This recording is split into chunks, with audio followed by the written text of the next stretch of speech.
Bonjour, je suis Céline Lefebvre, je suis maître de conférence ici en philosophie de la médecine à l'université Paris Diderot, où je suis responsable du programme USPC interdisciplinaire La personne en médecine, et je voudrais remercier les organisatrices de cette journée, notamment Madame Marie-Pia Dorto, de m'avoir donné la possibilité de modérer les débats de ce matin. Donc je vais tout d'abord demander au professeur Jean-Michel Besnier de bien vouloir rejoindre le pupitre. Merci beaucoup et merci de cette invitation. De fait, vous avez pris le risque de commencer cette journée par des réflexions qui vont être moins techniques qu'éthiques. C'est un bon signe, me semble-t-il, et j'en suis tout à fait touché. Une évaluation, d'une façon générale, admet deux ordres de préoccupation. Soit elle peut concerner l'efficacité, et à ce moment-là, l'évaluation, c'est le calcul des bénéfices et des risques d'un objet, d'un dispositif, ou bien l'évaluation, elle concerne la désirabilité. Et à ce moment-là, on se situe dans un autre ordre que l'ordre de la mesure, à proprement parler. Donc il s'agit de deux ordres, et qu'on ne peut pas confondre, et que malheureusement on confond de plus en plus. L'ordre pragmatique, où l'on mesure donc l'adéquation des moyens aux fins que l'on se propose, et puis l'ordre axiologique, où l'on questionne de manière plus classique, l'idée du bien que l'on voudrait réaliser. Alors à l'évidence, les objets connectés en santé conduisent à interroger l'un et l'autre de cet ordre. On va se poser la question de l'utilité de ces objets connectés en tant que dispositifs de santé, mais on va aussi peut-être interroger leur valeur en tant qu'application destinée à produire du bien-être. Il est vrai que si l'on définit, comme le fait l'OMS depuis 1946, si l'on définit la santé comme bien-être, on est tenté de rabattre les deux ordres, l'un sur l'autre, l'ordre pragmatique et l'ordre axiologique. Et on règle du coup la question. L'évaluation se borne à ce moment-là, comme je le disais tout à l'heure, à mesurer les bénéfices et les risques des objets connectés, et en règle générale, on confie à des experts en tout genre le soin d'apprécier l'impact de ces objets sur le plan du confort individuel, sur le plan de la prise en charge des pathologies, sur le plan de la gestion collective de la santé, etc., etc. Si je prends l'exemple de la télémédecine, comme j'ai voulu le faire dans l'argumentaire de ce propos, eh bien, la télémédecine, par exemple, elle sera évaluée à l'aune de la pertinence des consultations à distance qu'elle permet, en fonction des possibilités qu'elle offre de convoquer plusieurs spécialistes autour d'un dossier, ou en vertu de la surveillance des patients qu'elle autorise. Donc son utilité sera susceptible d'une mesure quasi objective. Mais d'un autre côté, il ne faut pas s'interdire, si l'on précisément on implique l'ordre axiologique que j'évoquais à l'instant, il ne faut pas s'interdire d'examiner dans quelle mesure cette télémédecine ne doit pas être soumise à une autre grille d'analyse. La télémédecine n'est-elle pas l'alibi aux désirs médicaux que l'on pourrait supprimer si l'on en avait peut-être la volonté? La télémédecine n'introduit-elle pas une approche des parcours de soins dans lesquels la relation individualisée au médecin s'estompe, voire disparaît? Ne justifie-t-elle pas l'oubli de la dimension du dialogue dont la clinique a besoin? N'expose-t-elle pas à une certaine déshumanisation de la médecine? Je crois qu'il faut oser ces questions, et ne pas les évacuer au motif de la seule préoccupation de la dimension technique. Alors si l'on demande, comme vous l'avez fait ce matin, aux philosophes de s'exprimer sur les enjeux que représentent les innovations biomédicales qui multiplient les prothèses, applications ou autres objets connectés, c'est peut-être que l'on ne se résout pas, que vous ne vous résolvez pas à limiter l'acceptabilité de ces innovations aux seuls critères techniques, et pour moi, c'est un excellent signe. Dans mon argumentaire, j'évoque le cahier de la CNIL, que la CNIL a publié, un cahier innovation et prospective, le numéro 2, intitulé « Le cœur, nouvel objet connecté ». Pourquoi je convoque ce cahier de la CNIL? C'est qu'il m'a paru intéressant qu'il affiche d'emblée son intention de faire plein droit à la question de savoir si la prolifération des capteurs dont tire profit la médecine pour promouvoir le Quantify Self en santé, eh bien, si cette prolifération est pour le patient un facteur d'émancipation ou au contraire une source d'assujettissement.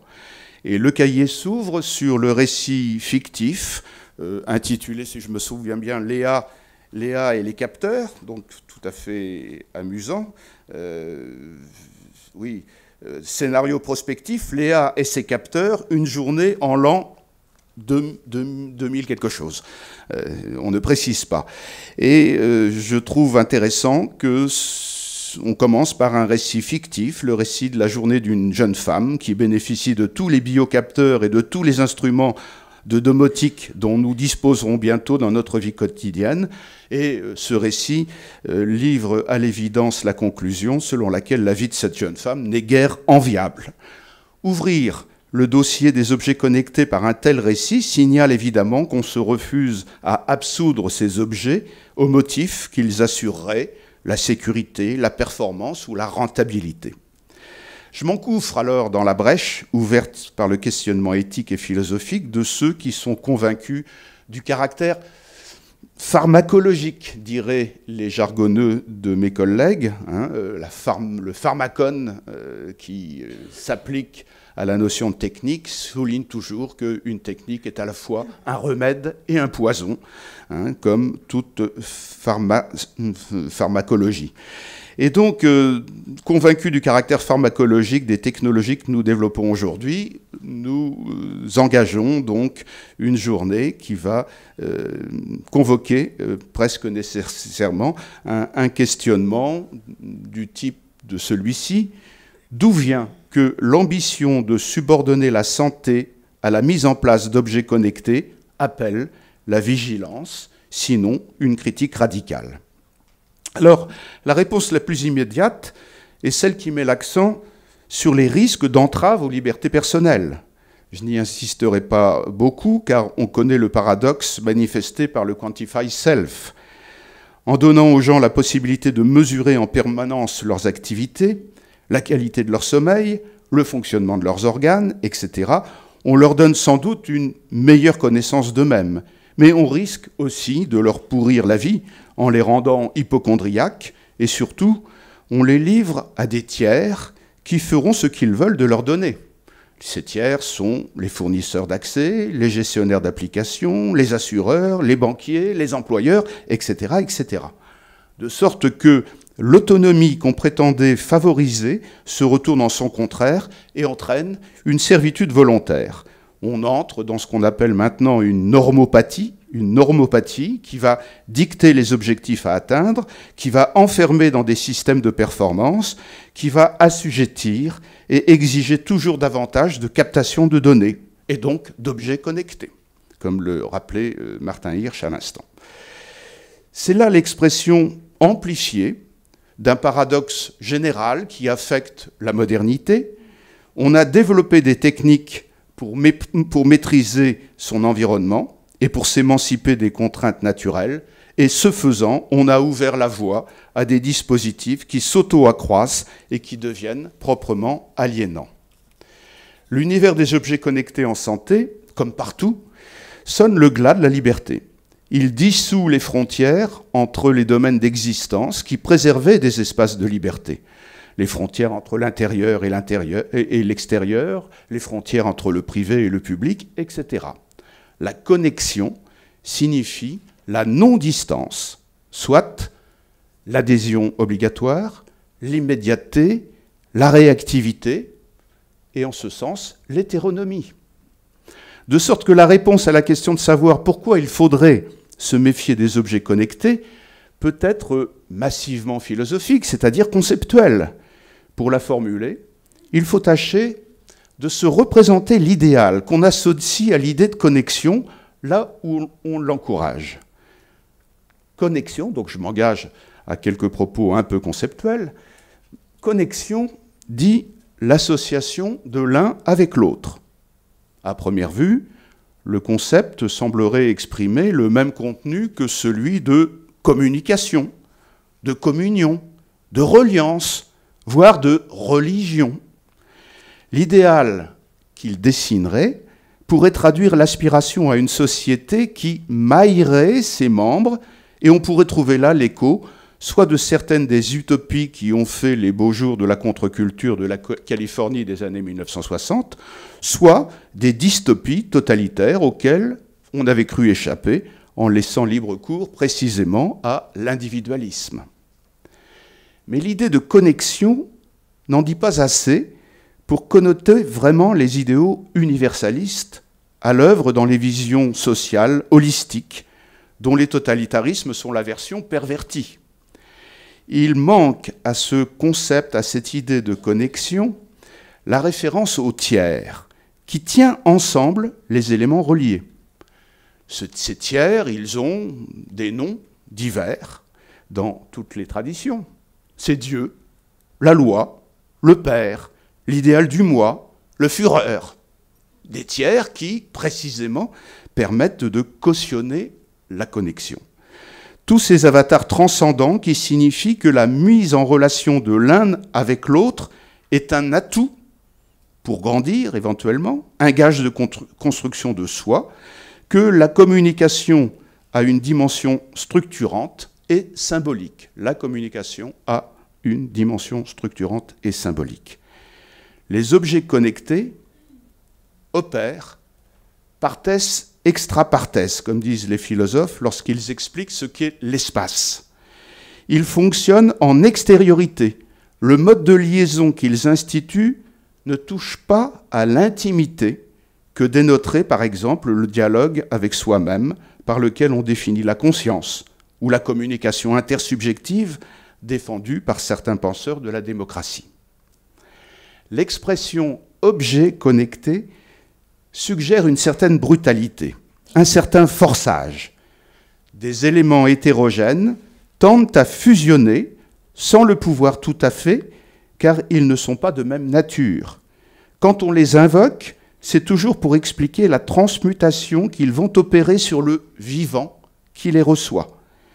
Une connexion réussie modifie jusqu'à supprimer les termes qu'elle associe. Le transhumanisme, dont je ne parlerai pas ici, sauf peut-être pour en discuter tout à l'heure, le transhumanisme annonce que l'hybridation du corps et de la machine permettra le dépassement du genre humain. La biologie de synthèse expérimente l'hybridation du biologique et de l'électronique pour réaliser des créatures vivantes qui n'existent pas dans la nature. La médecine, de son côté, fait aujourd'hui plus que réparer, elle rêve parfois d'augmenter l'humain en faisant du corps un objet connectable. La brutalité que j'avançais comme une caractéristique de l'objet connecté tient, vous l'aurez compris, au désenchantement et à la désymbolisation que révèle l'ambition démiurgique des biotechnologies axées sur la connexion. La visée mécaniste du corps, l'élimination de l'intermédiation entre les entités connectées, l'indifférence aux spécificités et à l'éventuelle intériorité de ces entités, tout cela souligne l'arraisonnement de l'humain par les techniques, souvent décrits par les philosophes. La conception du monde qu'implique l'argumentaire de la médecine connectée est à l'évidence étrangère à l'esprit de l'humanisme occidental. Et les transhumanistes le savent bien, eux qui misent sur la santé pour accréditer leurs annonces hyperboliques. L'humanisme mettait l'accent sur le fait de s'arracher à la nature qui est en nous, qui est en nous la part du non choisi, la passivité, la part de la répétition cyclique. Être humain, c'était assumer d'être sujet en rupture avec les déterminismes. Donc, être de liberté, promis à l'aventure et éventuellement au progrès. La vertu fondamentale de l'humanisme, c'était le détachement. La culture permise par l'écrit, par le livre, par l'enseignement, c'était l'apprentissage de la distance, du dépaysement, de la non-immédiateté.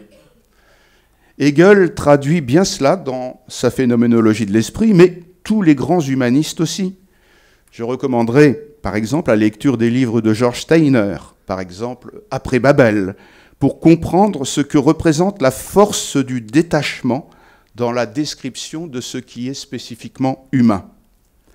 Il me semble, mais d'autres, dont Christina Lidenmayer le dira mieux que moi tout à l'heure, il me semble que les psychanalystes sont en phase avec cela, quand ils présentent la castration comme la métonymie de la rupture à quoi l'humain doit de pouvoir grandir. Eux, les psychanalystes, savent bien que le déni de la castration est un facteur de régression proprement pathogène. C'est même par là qu'ils analysent le désordre psychique dont est porteuse la technologie qui prétend illusoirement combler le manque, nier la coupure, jusqu'à nier la vie elle-même.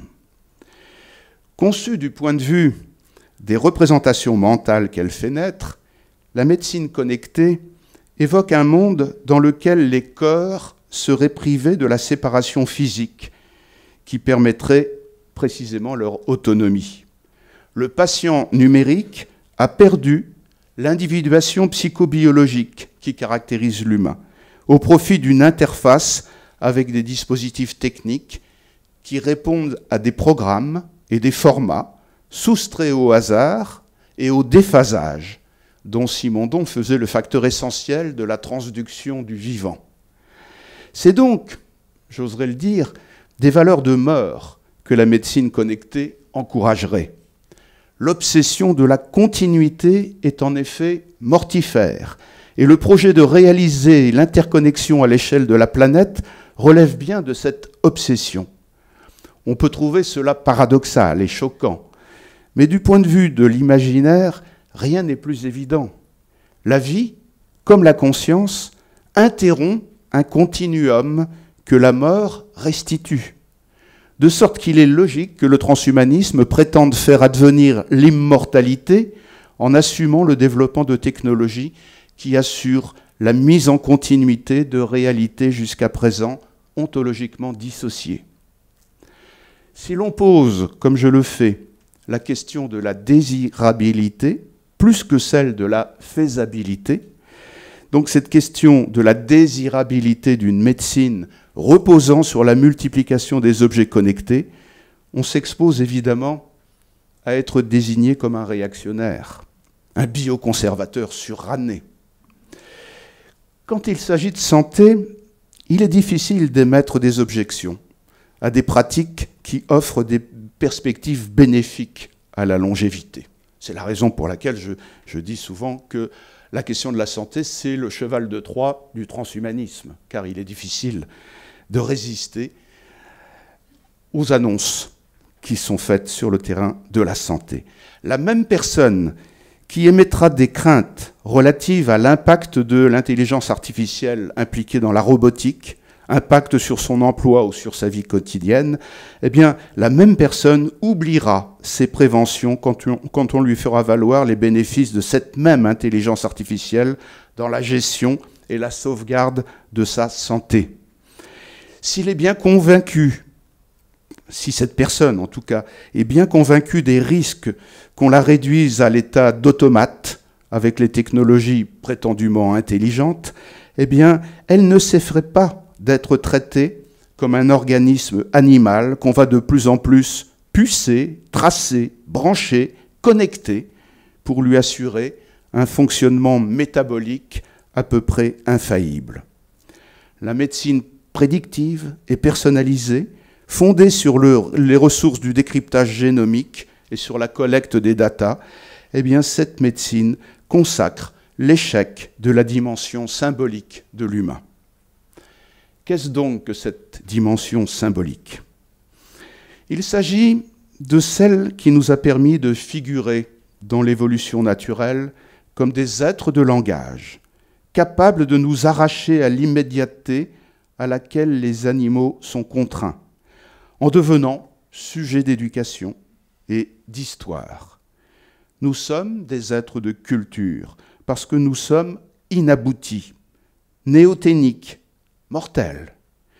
Nous pouvons l'oublier, oublier cette finitude, en nous prenant pour des dieux capables de produire des œuvres éternelles. Le symbolique en nous prend alors toute sa place. Mais nous pouvons aussi oublier cette finitude en nous laissant ravaler à l'animal, soumis à une mort renaissance au sein de son espèce, totalement dominé par l'impératif de survivre. Le symbolique a, dans ce cas-là, perdu toute sa part. La répétition et l'automatisme sont le régime d'une existence élémentaire. Mais est-il encore envisageable de résister à la désymbolisation qu'implique la domination des technologies et l'extension de la société automatique?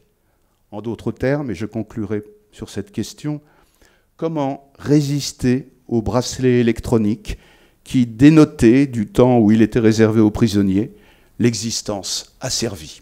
Je vous remercie.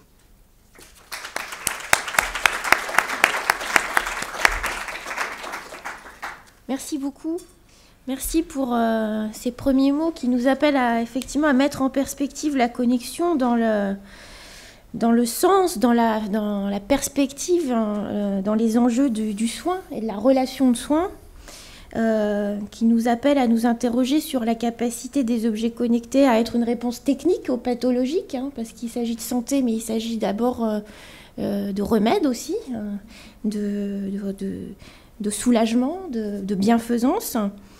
Et effectivement, on peut se demander en quoi la connexion peut participer de la médiation, qui donne aussi la racine à médecine, de la médiation entre le malade et sa maladie, le malade et lui-même, le malade et les soignants, le malade et les bien portants. C'est aussi en plus de ce que vous avez annoncé comme le rapport à la vie, à la mort et au corps et à la séparation des corps, c'est aussi, je pense, dans la perspective du soin et de la médecine qu'il faut s'interroger sur la connexion et son sens de relation, de support à une relation de soin. Alors, comme nous en avons convenu, je cède la parole à la salle et aux questions. Donc, merci de vous signaler si vous avez des questions ou des remarques ou des prolongements à l'intervention de Jean-Michel Besnier. Oui, il y a ici une question. Voilà. Bien sûr. Merci. Avec plaisir. Bonjour, merci aux organisateurs. Je viens du Maroc, je suis chercheur en développement humain. J'ai étudié en France, bien sûr. Ma question, c'est pas une intervention. Vous avez évoqué que l'homme sera un objet numérique. Or, je vois mal comment une personne pourrait être numérique, à moins que ce soit numérisé, parce que le numérique, c'est un robot, en principe.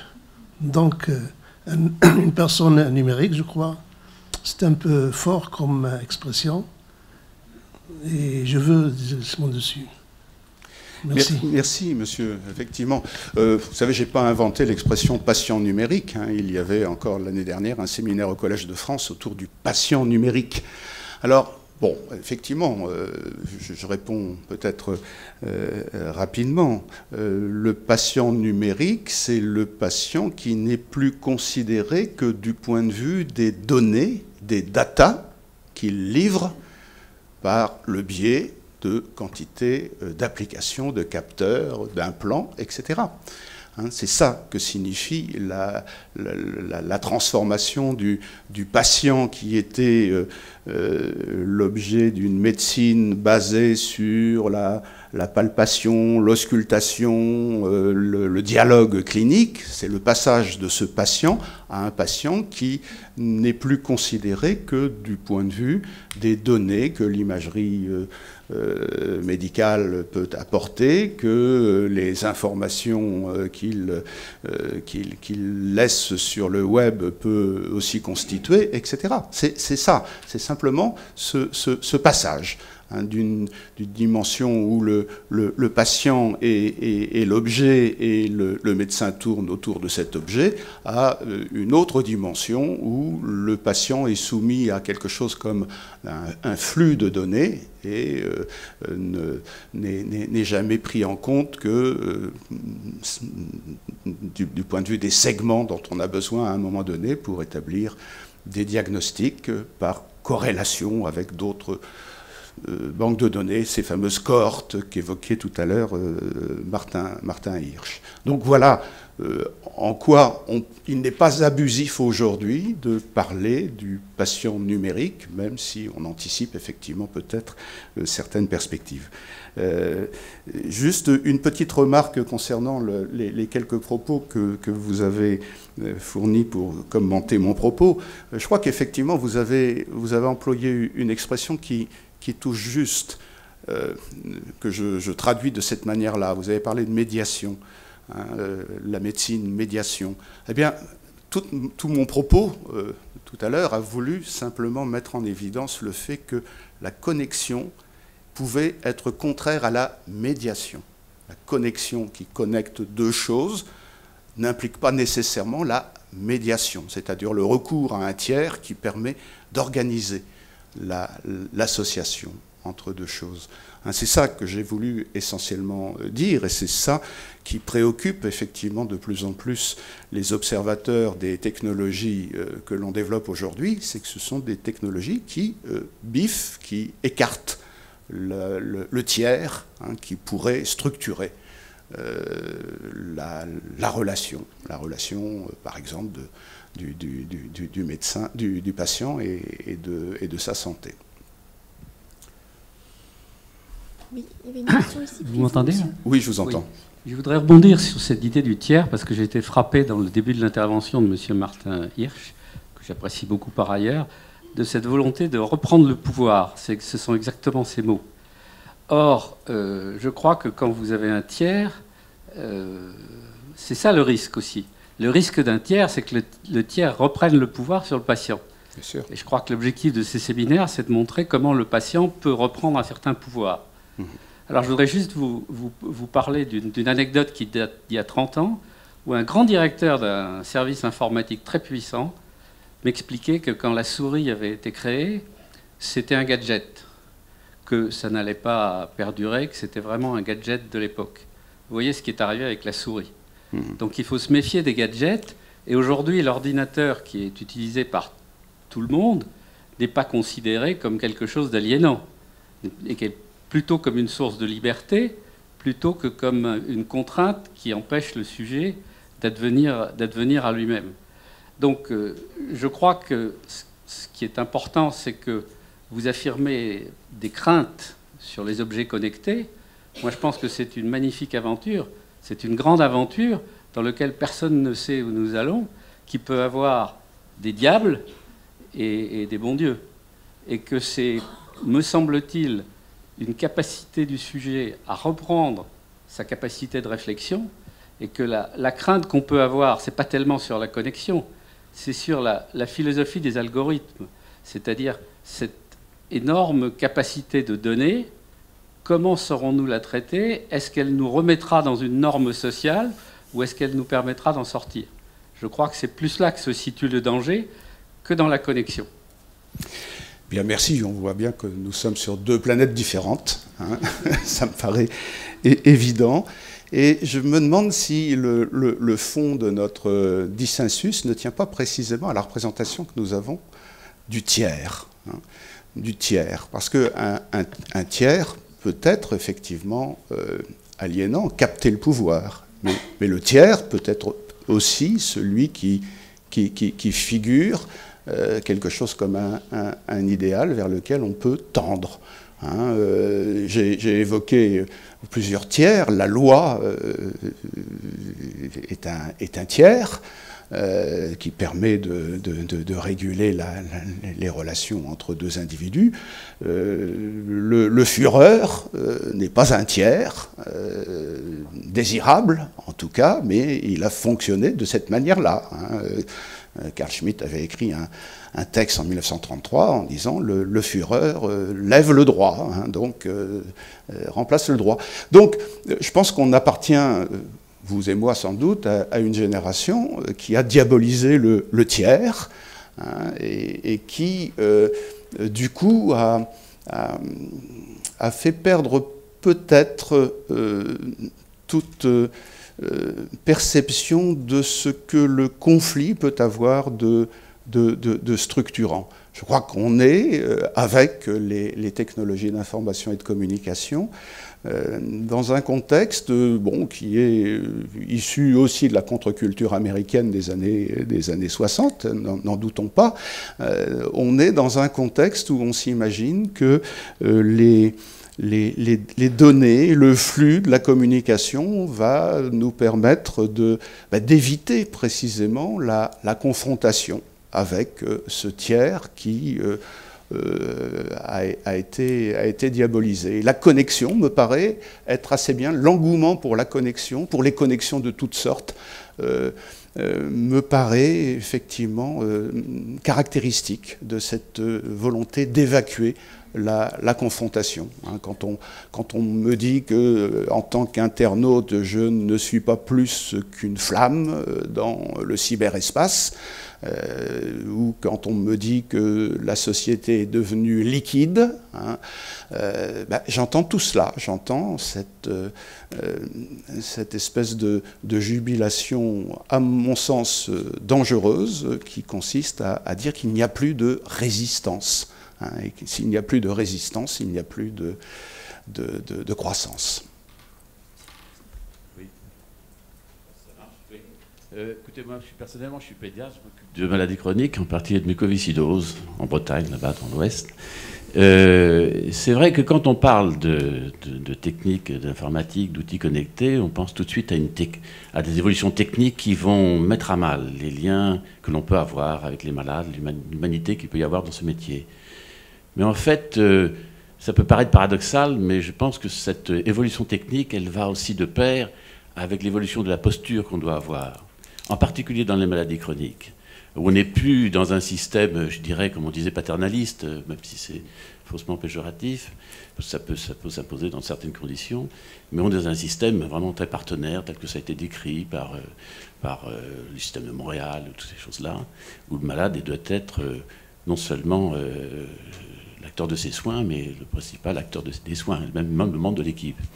Donc c'est vrai qu'en fait, on voit bien que ça ne peut évoluer de façon, disons, intéressante pour le malade, que si il est impliqué dans les discussions, et que si les soignants, avec ces techniques et d'autres, peuvent participer à la discussion ou à l'accompagnement d'un malade pour qu'il soit le seul à prendre les décisions, qu'il est le seul d'ailleurs à pouvoir prendre, ou qu'il prend, puisque il ne suffit pas de faire une prescription pour que le malade suive cette prescription. Donc je pense que c'est pas si facile, hein, parce que actuellement, en particulier avec l'évolution des ressources qui ne vont pas en augmentant, ce que savent faire les médecins, c'est appliquer des techniques qu'ils savent très bien faire dans l'urgence, par s'occuper des malades qui vont mal, intuber, poser un cathéter, tout ça. Mais s'occuper de patients qui ont une maladie chronique qui vont se dégrader, il y a toujours le temps de s'occuper de ceux qui sont pas trop mal, qui vont perdre par exemple 30%, 40% de fonction respiratoire parce qu'ils ont une infection, alors qu'il est beaucoup plus urgent de s'occuper de celui qui va en perdre un peu mais qui arrive près de la transplantation. Or, c'est vraiment une évolution stratégiquement indispensable de s'occuper de ces patients avec une posture, et cette posture, elle ne s'en prend pas comme ça. On voit bien, je pense, ce qui est intéressant, c'est ce qui a été fait par exemple dans le cancer du poumon et dans ceux qui s'occupent du cancer, c'est qu'ils sont soumis aussi à l'accompagnement pour le sevrage.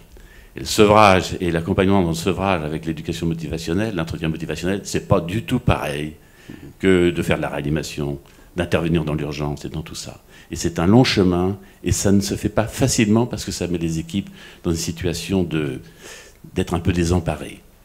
surtout quand ils sont dans l'urgence et qu'ils n'ont pas les ressources nécessaires. Merci. J'apprécie beaucoup que vous interveniez donc en tant que médecin préoccupé par comme on dit aujourd'hui, la réparation de patients. Mais je crois que toutes les discussions qu'on peut avoir autour des technologies doivent mettre en évidence ce paradoxe qu'il y a pour une médecine réparatrice à céder la place à une médecine de l'augmentation. Je crois que la connexion, les objets connectés signalent ce risque que la médecine de réparation devienne une médecine d'augmentation. Elle peut le devenir très facilement, médecine d'augmentation, puisqu'encore une fois, si on définit la santé en termes de bien-être, individuel et collectif, il n'y a plus de limites. Il n'y a plus de limites. Et le médecin qui est bel et bien dans une perspective de soins, et qui utilise à dessein les technologies dont nous disposons pour parvenir à ses fins, à réaliser la réparation de son patient, ce même médecin peut être tenté, au nom des impératifs de bien-être, c'est-à-dire au fond des impératifs de bonheur, de vouloir utiliser ces mêmes adjuvants pour augmenter ces patients. Et je crois qu'on assiste à cela, qu'on le veuille ou non, et qu'il convient que le monde de la médecine, dite personnalisée et prédictive, sans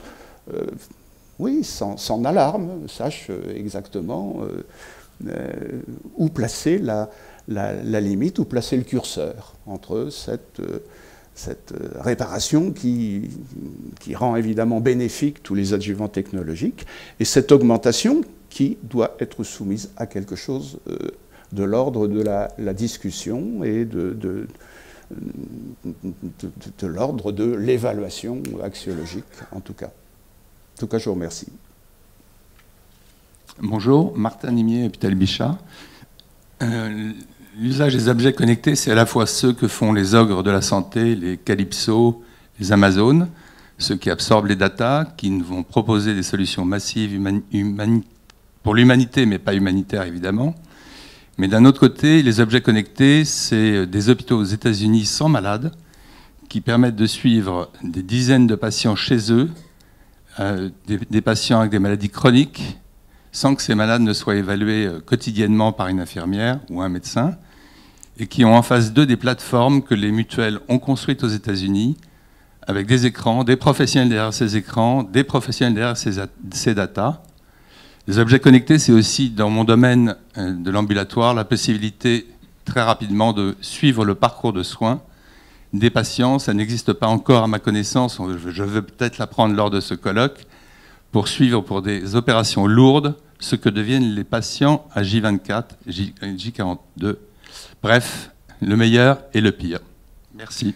Voilà, je pense qu'effectivement, vous avez dit l'essentiel, le meilleur et le pire. Et voilà, soyez simplement vigilants à ne pas être débordés par les ingénieurs spécialistes du traitement du signal, et essayez de rester effectivement sur le pont et faire en sorte que vous soyez acteurs à proprement parler dans l'élaboration des diagnostics et des traitements, et non pas simplement victimes de la mise en corrélation de données qui vous imposerait et diagnostic et traitement.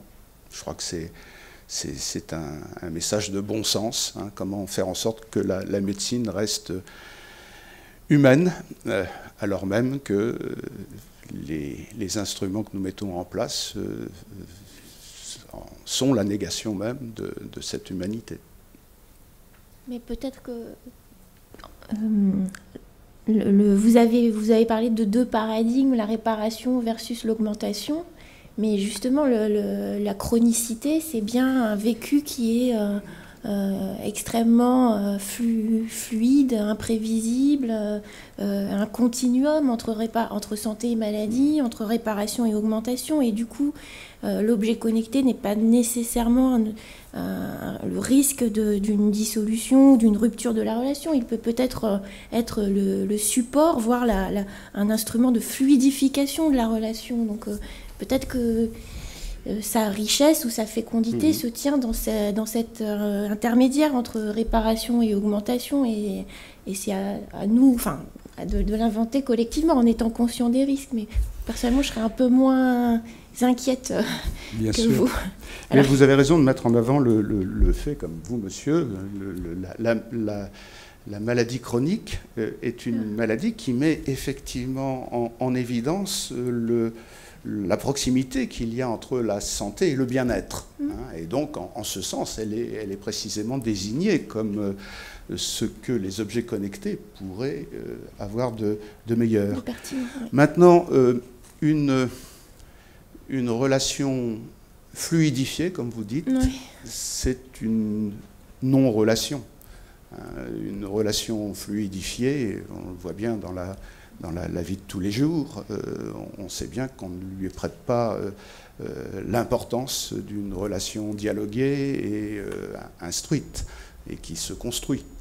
Donc voilà, je pense que vous avez raison, la maladie chronique est sans doute le théâtre sur lequel la médecine connectée peut se montrer la plus efficace.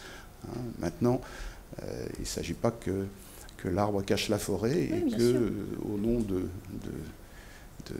de l'urgence de soigner la maladie chronique, eh bien, on ne déshumanise pas la relation. Alors, il y avait 2 questions ici et une troisième ensuite, et puis ensuite, on va être obligé de poursuivre. Oui, bonjour, merci Madame Clerici. Et ma question fera écho à ce que vous venez de dire. Donc, je suis futur pharmacien donc, en industrie. On n'a pas évoqué la risque de placer justement les technologies en remplacement de la place du patient et donc des risques donc on peut engager donc par rapport au désengagement du médecin par rapport à sa responsabilité et notamment donc sa décharge de responsabilité et sa déresponsabilisation dans le processus médical ou avoir un élément décisif plutôt qu'informatif. Et de fait, j'aimerais interroger sur le fait qu'on va devoir former le corps médical à finalement aussi utiliser ces outils et comment on accompagne justement dans la médiation avec le patient plutôt que effectivement dire des résultats et appliquer un résultat décisionnel. Donc j'aimerais interroger sur le risque de décharge de responsabilité et sur la déresponsabilisation des processus médicaux. Écoutez, je pense que la question de la responsabilité, elle est au cœur de l'interrogation que nous posent ces technologies. Dans un univers de la donnée, il n'y a pas de responsabilité assignable, sauf à le faire de manière arbitraire. Nous ne faisons rien commencer pour être responsable, il faut faire commencer quelque chose, être sujet de quelque chose, être à l'origine de quelque chose. Or, dans l'univers de la donnée, dans lequel nous sommes de plus en plus immergés, il n'y a pas de point de départ qu'on puisse assigner et donc imputer. Et c'est une difficulté effectivement globale qui concerne tout ce qu'on appelle la mondialisation, etc. Mais dans le domaine de la médecine, tel qu'on nous la donne à envisager, cette déresponsabilisation, elle est proprement structurelle. Le médecin traditionnel est celui qui cherche la cause du symptôme, qui tourne autour de la pathologie pour déterminer la cause du symptôme. Il est dans une démarche de causation. Et en ce sens, il a le sentiment qu'il y a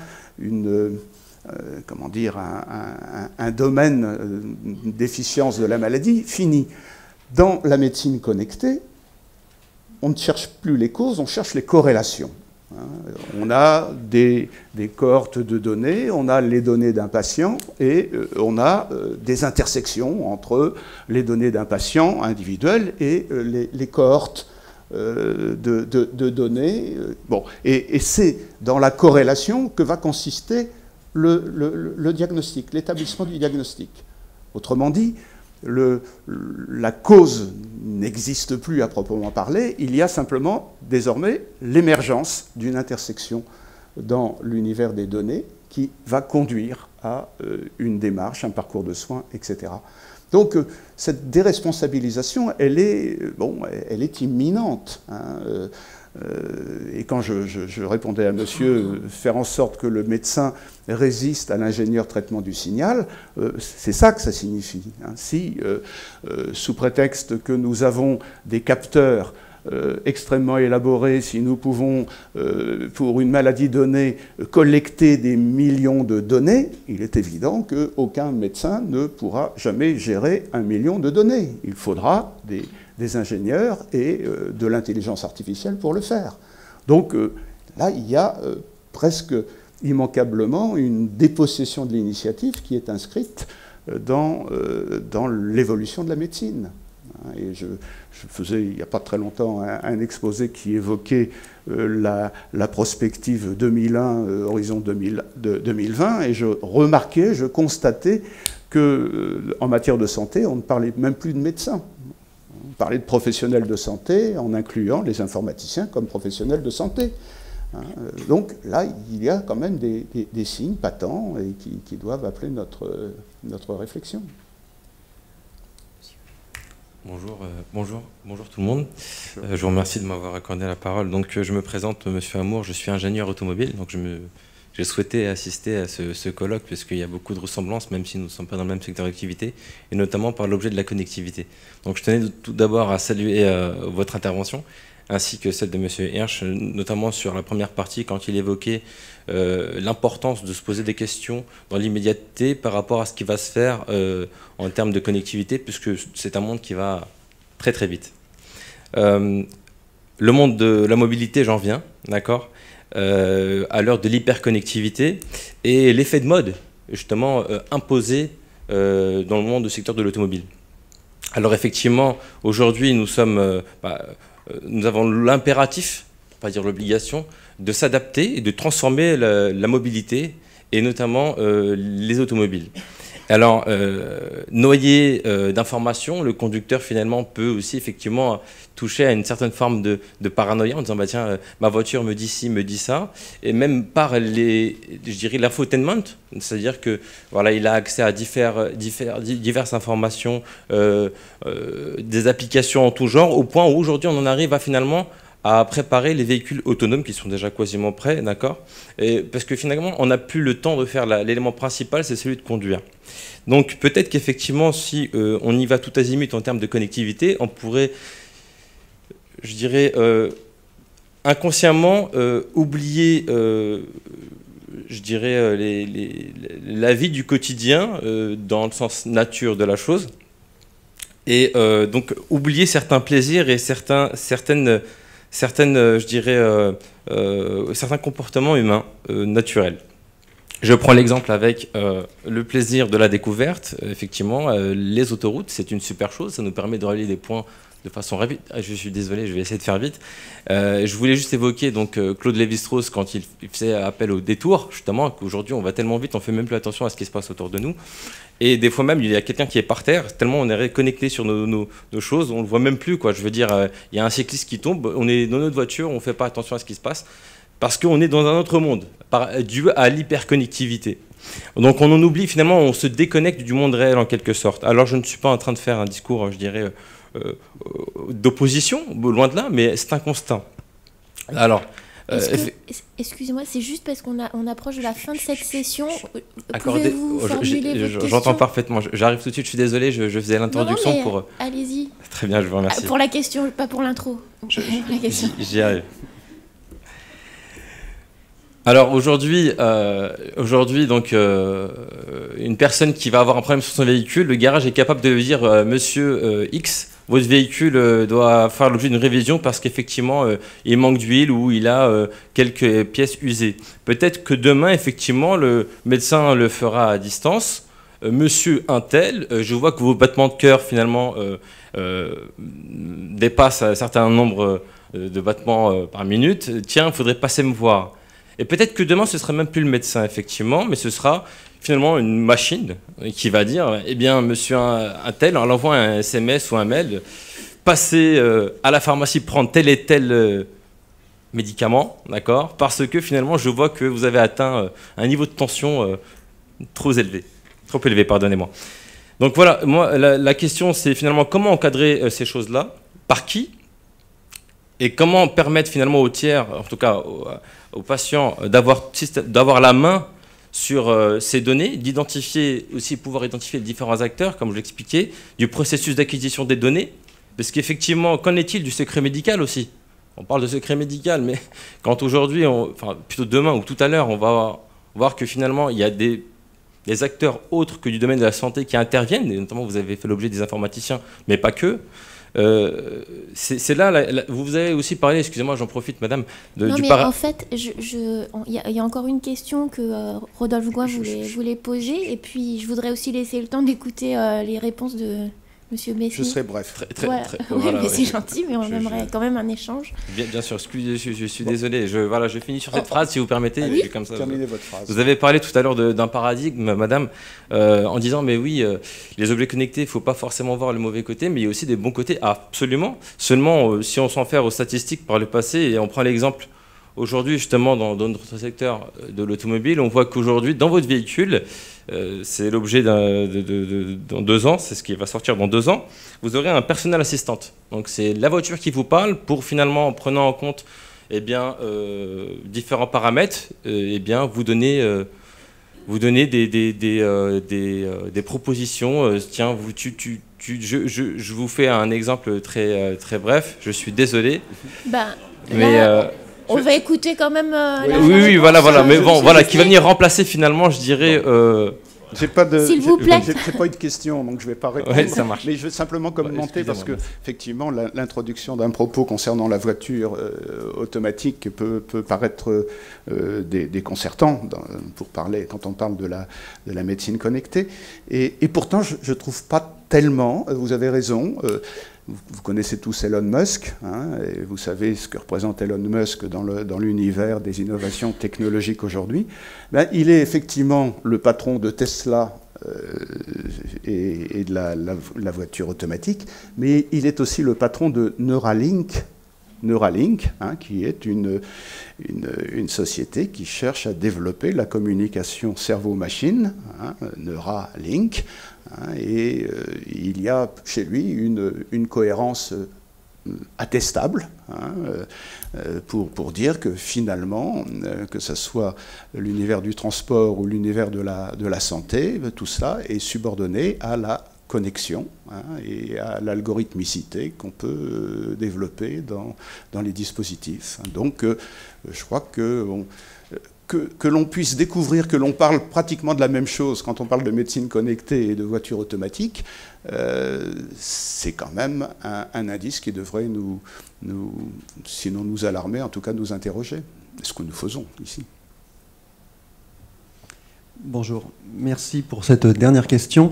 Vous semblez nous mettre en garde contre le concept de connexion, parce que la connexion n'est pas de la médiation fait appel à un tiers, et ce serait préférable. On pourrait discuter, beaucoup savoir si c'est préférable ou pas, mais en tout cas c'est vraiment le point de vue que vous portez. Mais quel serait du coup le bon tiers? Parce qu'on pourrait assez évidemment se dire, le bon tiers, ça va être le médecin, et puis c'est tout. Et en même temps, vous répondiez que, après tout, le médecin n'est peut-être pas ce bon tiers, parce qu'il n'est plus sur la recherche d'une cause, mais qu'il serait peut-être un peu bêtement, simplement soumis à ces corrélations statistiques, et qui ne serait plus tout à fait celui qui chercherait la cause, mais simplement obéirait aux résultats qu'on lui propose.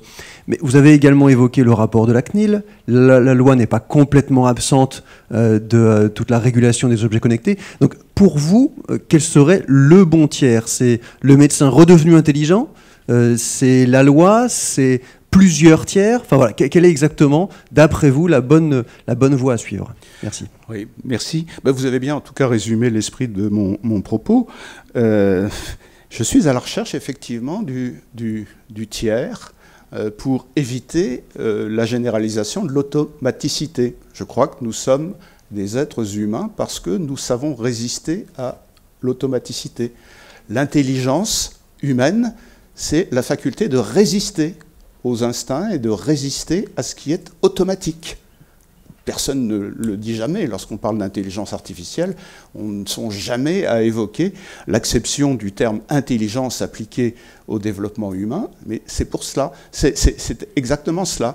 On éduque un enfant, on le fait grandir dans le monde de l'intelligence parce qu'on lui donne les moyens de différer ses réponses et d'introduire de la réflexion dans ses comportements.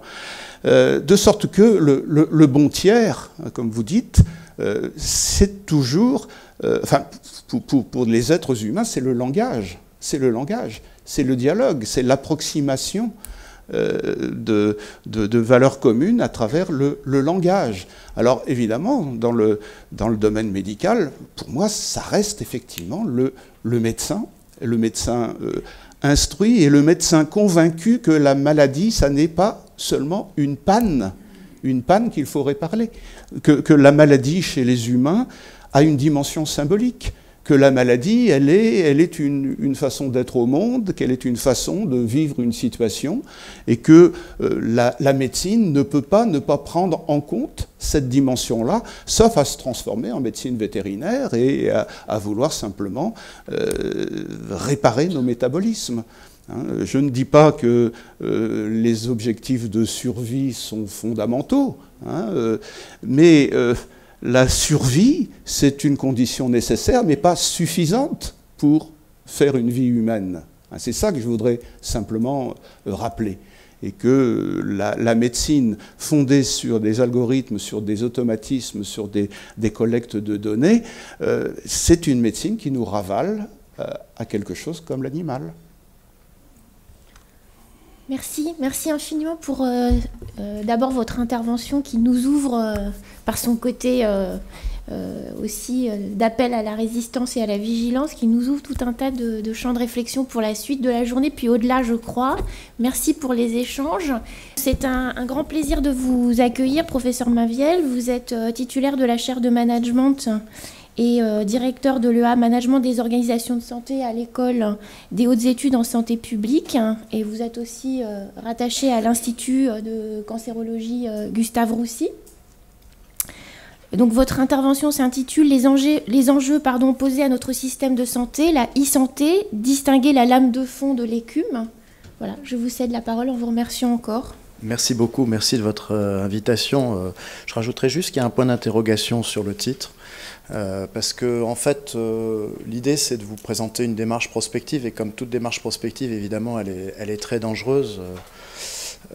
Comme dit l'adage, le passé des analyses du futur est souvent très cruel pour ses auteurs. Donc peut-être que tout ce que je vous dis a une valeur très relative, mais je vais quand même continuer, en soulignant que c'est un travail qui a été réalisé conjointement entre l'École des hautes études en santé publique et des collègues de l'École polytechnique.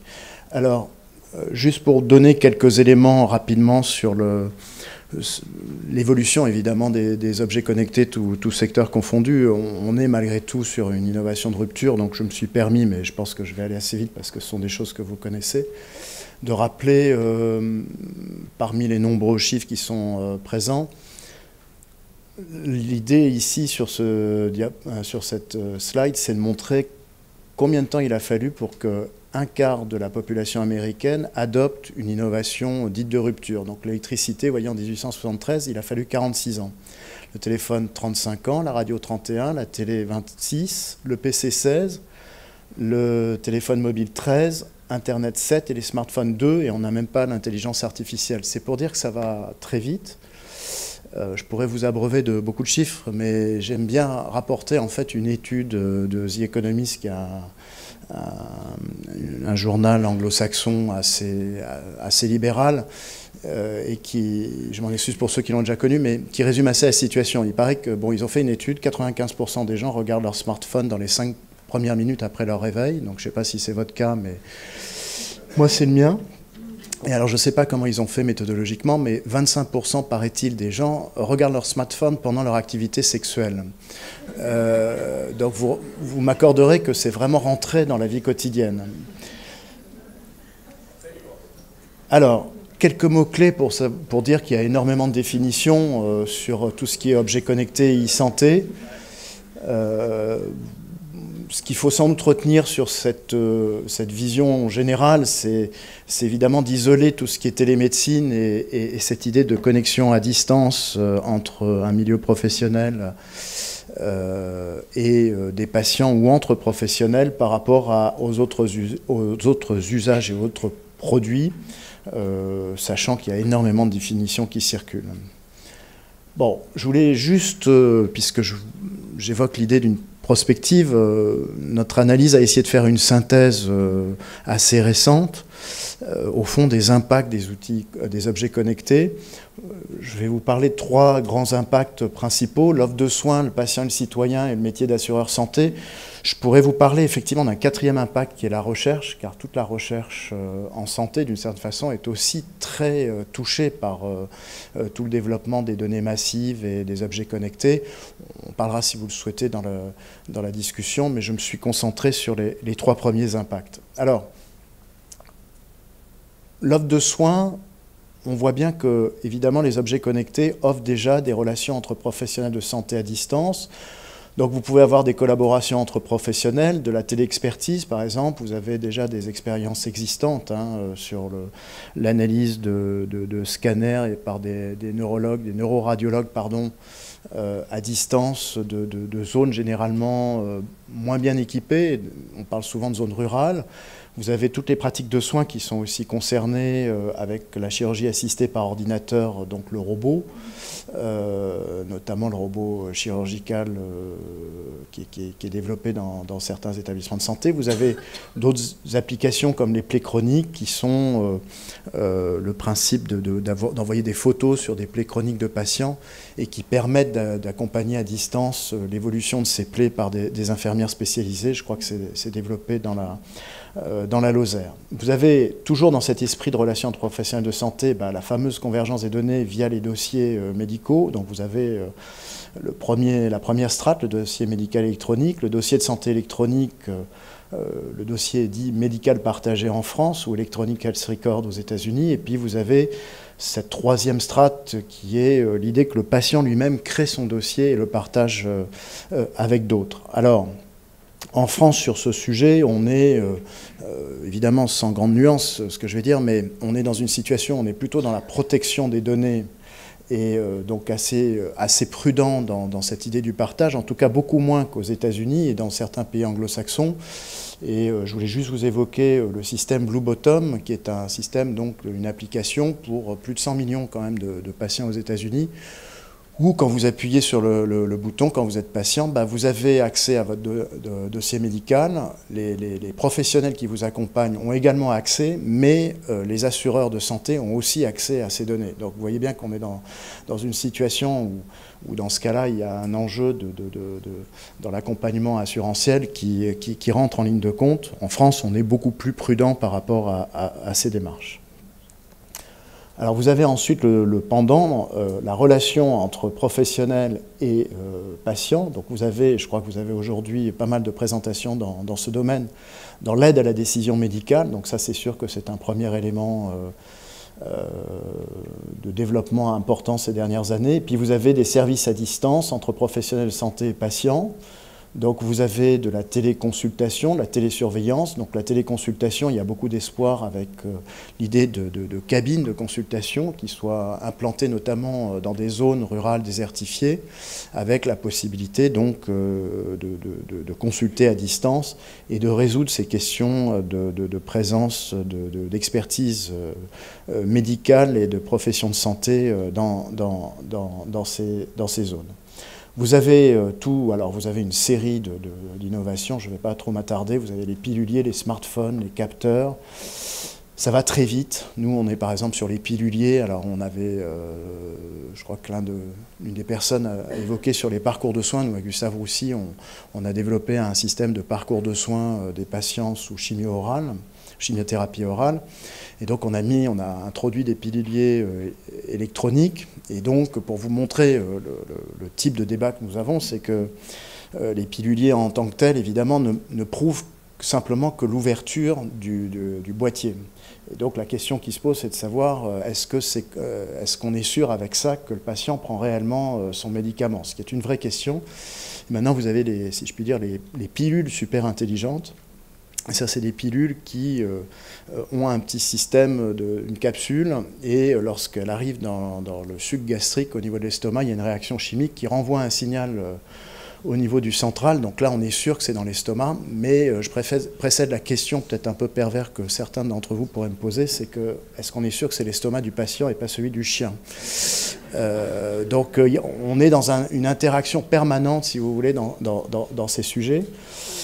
Entre l'homme et la machine, en fait, et ça rejoint évidemment le débat précédent qui a été évoqué. Pardon. Vous avez les serious games sur, par exemple, la rééducation de l'accident vasculaire cérébral, où on offre donc des jeux pour permettre une rééducation des bras qui ont perdu de la sensibilité. Et puis vous avez le grand espoir de la domomédecine, qui est illustré par ce schéma, c'est-à-dire que la maison de demain serait une maison truffée de technologie, donc vous auriez des balances connectées, vous auriez un frigidaire intelligent, un pilulier intelligent, etc., un tensiomètre. Et donc, certains prédisent qu'au fond, la chambre d'hôpital de demain, ça sera le domicile du patient, et que ça permettrait de résoudre, d'une certaine façon, pas mal de questions d'offre de soins. Alors, c'est pas très rassurant pour des structures comme la PHP, mais il y a évidemment des démarches futuristes disant que on peut miser sur ces démarches-là. Il y a des expériences déjà en France assez abouties sur de la domomédecine.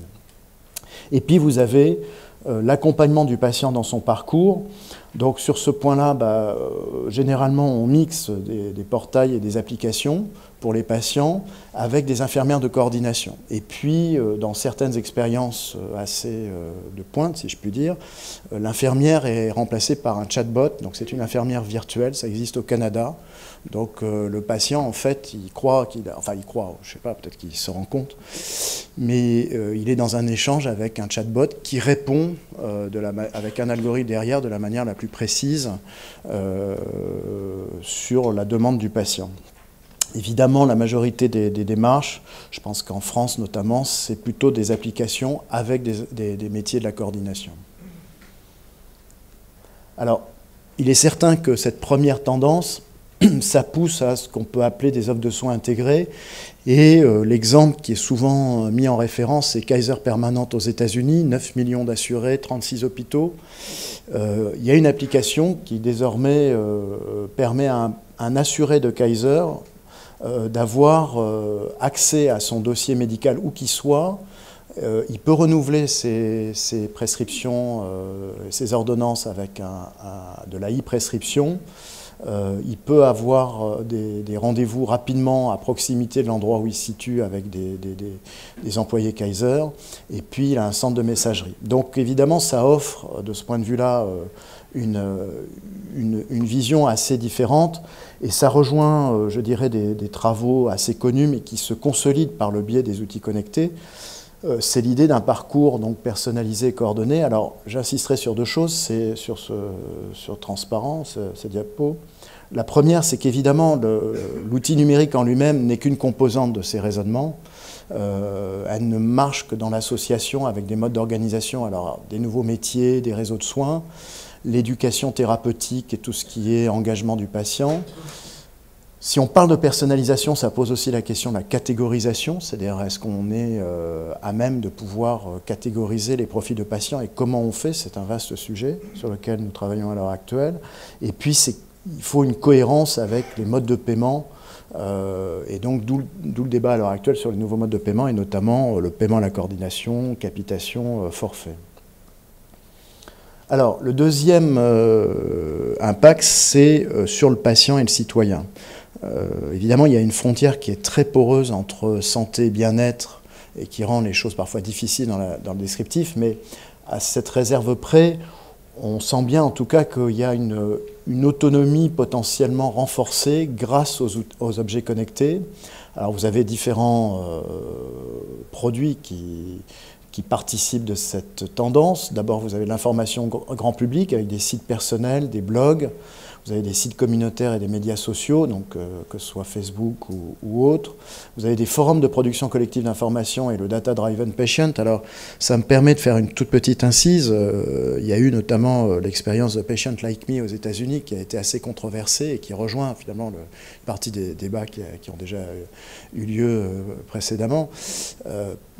Dans ce Patient Like Me, ce qui a été proposé, c'était 2 ingénieurs, c'était de remonter les effets de toxicité, les effets indésirables dans certaines maladies chroniques pour les patients, avec comme offre de service le fait qu'il y avait un benchmark et qui permettait de pouvoir se comparer avec des patients de conditions similaires et de savoir si vraiment ils étaient dans la moyenne ou dans des situations plus sévères. Ce qui n'était pas dit dans l'offre de service, qui était gratuite, c'est qu'en fait, évidemment, ça a permis de construire une base de données qui était très intéressante pour les labos pharmaceutiques et qui a été revendue à bon prix sans que les patients, d'une certaine façon, connaissent tout le raisonnement. Donc évidemment, il y a cette grande question qui a été évoquée notamment, c'est de la manipulation éventuelle ou de l'objectif réel qui existe lorsque l'on remet de la donnée à un tiers. Vous avez les outils Self-Quantify, alors évidemment l'automesure par les outils connectés, des nouveaux capteurs. L'idée c'est d'être dans des capteurs de plus en plus à l'intérieur du corps par rapport à ce que nous connaissons à l'heure actuelle qui est plutôt des systèmes qui se mettent sur la peau.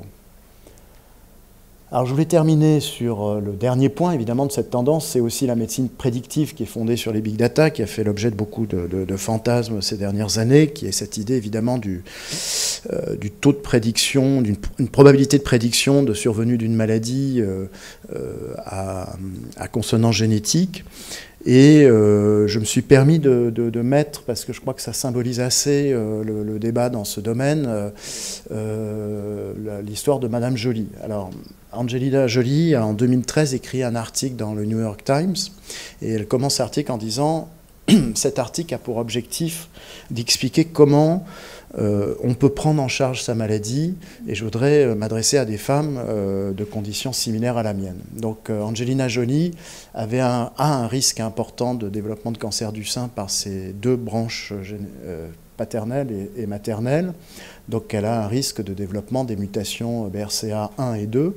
Elle a fait le test génétique et effectivement il a confirmé qu'elle avait 80% de chances de développer, qu'elle avait les mutations et 80% de chances de développer un cancer du sein et 50% du cancer de l'ovaire. Donc elle explique déjà que c'est elle qui a engagé cette démarche de prévention, que deuxièmement elle a fait un système de décision médicale partagée, c'est qu'elle a vu donc un médecin, des différents médecins, et elle a adopté par elle-même, parmi les mesures préventives, la plus radicale, si je puis dire, qui est la mastectomie bilatérale, avec les risques que ça peut engendrer. Et troisième élément, elle a décrit donc toute cette histoire très factuellement en disant des femmes de conditions similaires peuvent faire la même chose que moi et d'une certaine manière maîtriser leur santé et ne plus être subordonnées à la fameuse asymétrie d'information par rapport aux professionnels. Et il y a eu l'Angelina Effect effectivement, c'est-à-dire dans les 6 mois qui ont suivi la publication de cet article, on a vu des milliers de femmes aux États-Unis qui ont fait le test génétique. Alors, je suis là dans une partie descriptive, donc je ne me positionne pas sur le sujet encore à ce stade, mais c'est vrai que donc l'idée c'est le patient le plus autonome, et vous avez une littérature très provocatrice.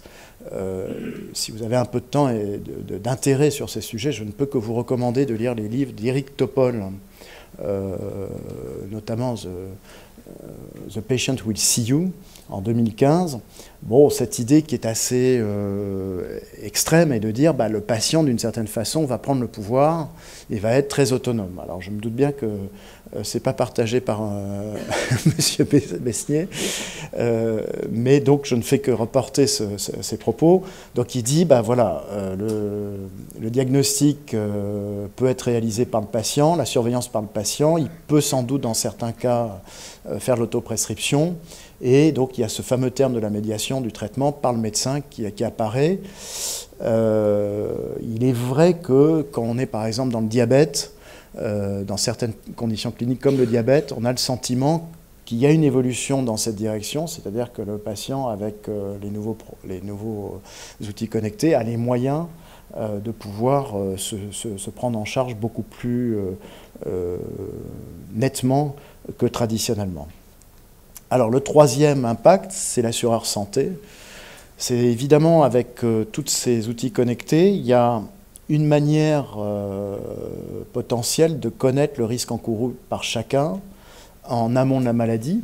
Donc ça, c'est le cas très simple, par exemple, des 10 000 pas et des conditions d'hygiène alimentaire, où vous avez des compagnies d'assurance qui proposent à des assurés de porter des montres connectées. En contrepartie, ils enregistrent les données et ils vérifient que la personne a un comportement en tant que citoyen avant la maladie, si je puis dire, qui est tout à fait adéquat avec une prévention de risques de maladies, notamment cardiovasculaires. Et puis, de la même façon, on peut avoir des comportements face aux risques qui peuvent être mieux détectés, et puis la médecine prédictive peut aussi apporter une information sur le risque encouru. Alors, c'est un point important parce que ça permet à la fois plus de prévention des facteurs de risque, et je reprends l'histoire des mondes connectés. Ça permet d'étudier les comportements aussi à risque, et vous savez qu'il existe beaucoup de comportements à risque parmi les patients. Nous, en oncologie, on a 3 publications en 2017-2018 qui ont montré que dans des situations de chronicité, on est encore à 20% de non-observance. C'est-à-dire que les patients ne prennent pas le médicament alors qu'on sait qu'il y a un effet immédiat de perte de chance. Et je rajouterais, quand on leur fait passer des questionnaires validés, publiés dans les grandes revues, en leur demandant est-ce qu'ils sont observants, ils répondent oui. Donc ça veut dire qu'en plus, ils cachent le comportement réel qu'ils ont par rapport à ça. Donc sur ces aspects-là, sur l'assureur, il est certain que ça lui permet d'envisager des actions de prévention en complément de son activité habituelle qui est la réparation. Donc ça permet d'une manière soit directe avec les mondes connectés, comme je vous expliquais avec une compagnie d'assurance, ou via le biais des employeurs, d'engager des offres de services sur la prévention, et beaucoup de compagnies d'assurance se sont lancées dans ces démarches depuis 2-3 ans. Alors il y a de grandes questions par rapport à ça, j'en ai listé 2, c'est de savoir, c'est l'essor des GAFA, puisque au fond ils ont tous les moyens de traiter les données, jusqu'où, comme dans d'autres secteurs, ils ne peuvent pas se substituer aux assureurs traditionnels. Et puis c'est cette grande question aussi de la solidarité collective dans l'assurance, parce que si je prends un exemple concret, mon fils Paul a 20 ans, et si on lui fait un test génétique et qu'il se rend compte qu'il a 80% de chances de développer un cancer du côlon à 50 ans, que son meilleur copain fait le même test à 20% de chance de développer un cancer du côlon, est-ce que son meilleur copain va accepter de rentrer dans un système de sécurité sociale à la française, d'assurance maladie mutualisée, sachant que d'une certaine façon, il paye presque plus pour son copain que pour lui la couverture du risque. Donc il y a ce grand débat sur le risque d'individualisation de la couverture assurantielle. Alors, vers quelle direction on va? Donc, je vous rassure, ça n'existe plus, en tout cas sur la rue de la Butte-aux-Cailles, sur cette situation, mais ça doit exister dans d'autres endroits de Paris. Alors, vous avez d'abord des questions assez classiques, si je puis dire, sur le recours aux technologies de l'information. Vous avez des questions d'implantation. Alors, vous avez la grande question de l'interopérabilité, je ne vais pas y passer trop de temps. Vous avez une industrie qui s'est développée, notamment pour permettre ces plugages et cette interopérabilité. Et je crois qu'à l'assistance publique, vous êtes assez actif sur ce domaine à l'heure actuelle. Vous avez des questions de sécurité des données, alors avec aussi tout ce qui est le risque de piratage, qui est un risque à prendre très au sérieux. Hein. Les compagnies d'assurance Anthem aux États-Unis, l'année dernière, a eu un scandale. 78 millions d'assurés ont eu leurs données piratées par, je crois, des Chinois. Parce que ce sont des données qui ont une valeur marchande non négligeable. Donc il y a un vrai problème de cybersécurité. Et puis vous avez un problème de gestion de projet et de délai. Je vous ai parlé, ça peut paraître paradoxal, d'innovation de rupture qui va très vite. C'est vrai d'une manière générale, mais on peut constater quand même que dans beaucoup de projets aussi en santé, c'est assez long en fait dans l'implantation. Et ça rejoint plutôt un cycle qui est assez connu en gestion, qui est le cycle en 3 temps de l'implantation. Vous avez une illusion initiale par rapport à un développement d'un objet connecté ou d'un dossier, je ne sais pas, médical partagé, pour prendre au hasard un exemple. Et puis après, vous avez une désillusion très forte. C'est-à-dire qu'on se rend compte que ça ne va pas être aussi simple que ce qui est annoncé. Et puis ça peut durer très longtemps, en fait, cette désillusion.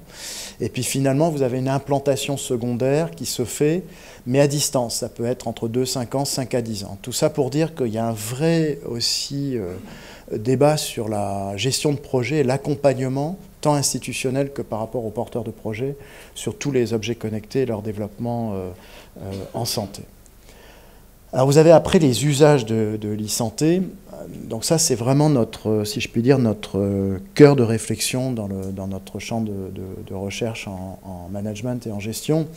C'est cette idée de comprendre, il y a l'outil technologique, mais quand on l'implante dans un contexte donné, ce qu'on appelle l'usage, c'est de savoir comment il fonctionne, comment des patients, des professionnels de santé, des directions se mettent en marche ou pas en faveur du comportement attendu, qui est un comportement vertueux, qui est généralement lié à la coordination, à l'échange. Alors vous avez évidemment d'abord cette idée de l'information partagée, de la coordination, mais on a publié différents papiers là-dedans. Là aussi, à l'heure actuelle, le meilleur peut côtoyer le pire. Et je vais juste vous rapporter une étude de cas qui est assez connue. Le premier patient qui est arrivé sur le sol américain avec le virus Ebola est arrivé au service de réanimation de Houston. Et l'infirmière, l'hôpital venait de recevoir la dernière génération du dossier médical électronique, le Electronic Health Record. Donc elle a rentré les 2 informations qui sont très significatives de risque de présence de ce virus, fièvre à 41 et provenance du Libéria. Elle est partie de l'idée que le réanimateur regardait l'information avec beaucoup de réactivité, et elle a croisé le réanimateur dans la demi-heure qui a suivi. Elle n'a pas pensé à lui dire, tu sais, dans la chambre 1, il y a un patient quand même, il faudrait vraiment faire attention. Le virus étant très contaminant, a eu le temps de toucher les autres patients dans le service de réa. Et dans le débriefing, il a été dit très poliment, plus poliment que ce que je veux dire, mais que le médecin, en fait, ne regardait jamais l'information quand elle était produite par une infirmière, sur le principe qu'il considérait qu'il avait une connaissance et une compétence plus importante. J'insiste là-dessus parce que ça, c'est une spécificité certainement de notre secteur. On est dans des jeux de pouvoir qui sont sans doute plus marqués que dans d'autres. Un PU-PH, une grande spécialité, plus important qu'un PU-PH, une moins grande spécialité qu'un PH, etc. Et je m'arrêterai là. Mais, pardon. Donc tout ça pour dire qu'on a ce sujet sur l'usage. On a aussi évidemment la question de l'infobésité, donc je pense que vous êtes comme moi, c'est-à-dire que maintenant on reçoit une avalanche d'emails et on a cette nouvelle fonction qui est de trier. C'est aussi là-dedans des possibilités de jeux de pouvoir qui peuvent s'installer. On voit bien la question du rôle des acteurs intermédiaires. Alors par exemple sur les parcours et les suivis à distance, une des erreurs à ne pas faire probablement, c'est de mettre en lien direct les patients avec les médecins référents. Parce que souvent les médecins référents sont très vite asphyxiés par beaucoup de demandes d'informations. Et ce qu'on constate dans le contenu de l'analyse du contenu de ces demandes, beaucoup ne nécessitent pas une expertise médicale. C'est des demandes de réassurance, d'information, de fluidité, pour des questions de compréhension. Et donc, nous, par exemple, on a vraiment adopté l'idée du tiers intermédiaire, infirmière de coordination entre les deux pour avoir un tri sur ces données. Et puis vous avez une question, par exemple, sur les collectifs de travail. Est-ce qu'on ne va pas vers une ubérisation de la médecine, comme certains le disent, avec des risques de démantèlement? C'est-à-dire que si vous avez des plateformes qui vous offrent une consultation, et on commence à le voir dans certains secteurs, on peut se demander jusqu'où c'est leur intérêt de garder toute l'anamnèse du patient et toute la continuité et l'histoire du patient, et j'ose à peine le dire, mais de développer un modèle Midas, c'est-à-dire on change un pot d'échappement et on ne se pose pas trop de questions sur le reste, quoi. Alors, Sur l'engagement du patient, évidemment, la question aussi, c'est de savoir si le patient a un comportement vertueux et attendu, c'est-à-dire est-ce qu'il veut s'engager. Donc c'est sûr qu'on voit, nous on a fait des études parmi d'autres, on voit qu'en fait on a plusieurs cas de figure. Vous avez d'abord des patients qui veulent rien entendre par rapport à ça, et on le voit concrètement tous les jours, c'est-à-dire des patients qui, d'une certaine façon, veulent garder le modèle paternaliste et en pilotage automatique. Ça les arrange bien parce que ils ne veulent pas gérer le stress. Je crois qu'il y avait une question sur la responsabilité, mais ils ne veulent pas gérer le stress d'une connaissance plus approfondie de leur pathologie. Vous pouvez avoir des patients qui sont très rebelles par rapport au système de soins et qui développent une expertise propre à l'extérieur. Alors le danger, c'est que l'expertise qu'ils développent, là aussi, dépend de la fiabilité des données. Je vous rappelle que Job, le fondateur d'Apple, quand il a eu un cancer du pancréas, a beaucoup cru au tofu, alors que c'est un personnage évidemment qui est très rationnel et intelligent. Et l'une des énigmes, c'est qu'il s'est soigné beaucoup par le tofu sans accepter réellement le protocole de traitement et de chimiothérapie qui était proposé. Et il est décédé très vite. Je ne sais pas s'il aurait eu une espérance de vie certainement plus importante s'il avait suivi le protocole qui lui était proposé. Vous pouvez avoir ensuite des patients, et c'est le cas idéal en fait, qui matchent la connaissance qu'ils peuvent avoir en dehors du système de soins et qui continuent à être dans un dialogue avec les professionnels. Donc ça, c'est simplement pour dire que d'une certaine façon, on n'est pas dans une vision univoque sur le comportement vertueux du patient qui s'engage à tout coup par rapport aux outils connectés.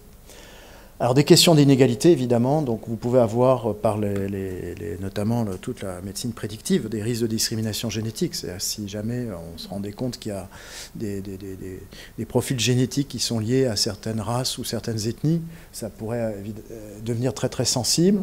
Vous avez des risques d'inégalité avec la fameuse fracture digitale. Alors dans l'emploi d'éthique, ce qu'on a montré nous, et je pense qu'on s'inscrit dans une tendance générale, c'est que la fracture digitale, au sens où est-ce que les patients ont recours à Internet et aux outils connectés, s'estompe sur le principe, mais il y a deux variables normalement qui sont à considérer, c'est l'âge et la CSP et l'isolement social.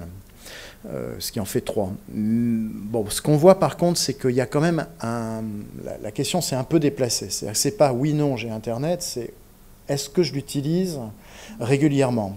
Donc on revient sur la question de l'usage, et la vraie question maintenant, c'est de comprendre si les personnes qui ont Internet acceptent de rentrer dans les démarches, ce qui est beaucoup plus délicat à considérer. Nous, on voit, pour donner un exemple concret, des patients, généralement, tous disent oui, on est pour les objets connectés, mais vous en avez qui préfèrent le téléphone, vous en avez qui rentrent sur l'objet connecté, par exemple sur Gustave Roussy, je vous évoquais, mais ils ne veulent pas être dérangés, donc c'est eux qui veulent maîtriser la relation, parce qu'ils ont une activité professionnelle, souvent, et puis il y en a qui sont dans l'échange bilatéral, et donc dans l'engagement annoncé systématiquement. Et puis vous avez donc ce que je vous évoquais sur la couverture assurantielle, les risques d'inégalité qui pourraient se développer. Alors, l'évaluation sur tous ces objets connectés, qui est le cœur de votre journée, donc je m'excuse d'avoir qu'un seul transparent, mais ce qui est ressenti quand même quand on fait des revues de littérature, c'est qu'évidemment, il y a un gap entre, ça a été dit, sur les effets de mode et sur les gains attendus qui sont très importants, qui sont potentiellement importants, que ce soit sur l'aspect qualité avec meilleur suivi à distance, sécurité, observance, et puis économique avec la réduction des venues hospitalières. Et puis vous avez aussi toute une littérature sur l'intérêt dans les pays en voie de développement. Mais des résultats, en fait, quand on regarde la littérature scientifique, qui reste encore modeste. Alors il y a quelques études phares, il y en a une qui commence à dater maintenant, BMJ, qui avait fait du suivi de patients en maladie chronique en Grande-Bretagne, et qui avait montré une baisse de la mortalité, mais à un coût qui était en fait constant par rapport au modèle existant. Puis vous avez des effets inattendus. Vous avez par exemple la création des scribes aux États-Unis, où vous avez des personnes maintenant qui remplissent les données à la place des médecins du fait du dossier électronique, parce que le dossier électronique a entraîné une demande d'information supplémentaire à remplir, Et paradoxalement, ça a asphyxié les médecins plus que les libérer de ces tâches pour être centrés sur l'expertise médicale. Et donc on a créé des scribes. Alors ça c'est aussi intéressant parce que, enfin si je puis dire pour la recherche, pas pour le système, parce que ça veut dire qu'on part dans des principes, si vous voulez, où on annonce qu'on va faire de l'économie grâce aux objets connectés. Et puis le premier constat, c'est de découvrir qu'on crée un nouveau métier, confère aussi le débat qu'on a en France sur les nouveaux métiers de la coordination et les assistants médicaux il y a 15 jours, 3 semaines dans Ma Santé 2022. Et puis on a des questions de méthode de recherche qui sont importantes parce que d'une certaine façon, enfin c'est pas d'une certaine façon, c'est qu'on mesure plus on n'est pas dans la recherche clinique, on mesure en fait de l'innovation dite organisationnelle. Sans rentrer dans des définitions, ce qui est important je crois à retenir à ce niveau-là, c'est de se dire que ce qu'on essaye de mesurer, c'est des changements de comportement. C'est plus l'efficacité d'une molécule inerte. Alors, si je vous dis ça, c'est que en faisant bouger le curseur, on se retrouve sur des questions un peu différentes. C'est-à-dire, quand on mesure des comportements, je vous donne un exemple précis, vous avez un biais qui est, par exemple, la vigilance sur la coordination, puisqu'on travaille beaucoup sur le fait de ces parcours et de suivi à distance, sur le fait que ça va améliorer la coordination entre des professionnels ou des professionnels et des patients. Mais quand on met par exemple une étude randomisée pour essayer d'évaluer, vous voyez bien que le médecin, quand il commence à augmenter son degré de vigilance, il ne va pas faire le tri entre le patient du groupe intervention, qui a l'objet connecté, et le groupe contrôle, qui n'a pas l'objet connecté. Il devient plus coordonné en moyenne. Et donc, d'une certaine façon, votre mesure de différence entre les deux groupes est polluée par ce biais. Donc il y a pas mal d'éléments en fait, qui poussent à avoir une nouvelle doctrine sur les modes d'évaluation. Alors j'en viens à la fin sur qu'est-ce que peut être l'évolution du système de santé. Évidemment, il faut prendre avec beaucoup de prudence ces propos, mais on voit bien quand même, c'est assez affirmé qu'il y a une prévention qui est développée en complément de la réparation. Il y a une personnalisation des soins et des services, je rajouterais, qui peut potentiellement se développer. Et puis sur le curatif, donc sur la partie de réparation, c'est certainement plus intégré à terme, en tout cas c'est la tendance qui est affirmée. Alors l'importance du domicile, je vous en ai parlé précédemment. Pour les hôpitaux, on voit bien, il y a eu une littérature prospective qui explique qu'il y a les hôpitaux high-tech vont devenir de plus en plus high-tech avec des data centers. Alors vous avez les exemples de Samsung avec les hôpitaux à Abu Dhabi et à Séoul. Il est certain qu'un service de réanimation va rester dans un hôpital. Il y a des spécialités qui pourraient éventuellement s'envisager externalisées. Je pense par exemple à la gastro-entérologie. Progressivement, on pourrait voir une tendance qui est d'externaliser complètement toute cette activité. Alors, est-ce qu'il y en aura en moins grand nombre? Des médecins en moins grand nombre, c'est la grande question aussi, face à des patients plus autonomes, et puis des suivis à distance dans des zones rurales. Il est la couverture assurantielle qui serait différente avec un service personnalisé de prévention en complément de la réparation. Voilà, j'en ai fini. Je voulais juste terminer, puisque la question c'était distinguer la lame de fond de l'écume, de mettre à la fois donc, le fameux Éric Topol, qui est un des grands porte-parole de ces démarches à l'heure actuelle, qui a écrit avec le clin d'œil habituel à Schumpeter, The Creative Destruction of Medicine, qui est son deuxième livre. Puis je me suis permis, sans lui demander sa permission, de mettre Montesquieu 1722 dans un iPad. Je pense qu'il n'aurait jamais imaginé se retrouver là un jour. On peut poser pour maxime générale que toute révolution prévue n'arrivera jamais, que si d'un autre côté on consulte les histoires, on ne trouvera partout que de grands événements imprévus. Tout ça pour dire que tout ce que je vous ai dit n'a qu'une valeur très relative. Je vous remercie. Merci.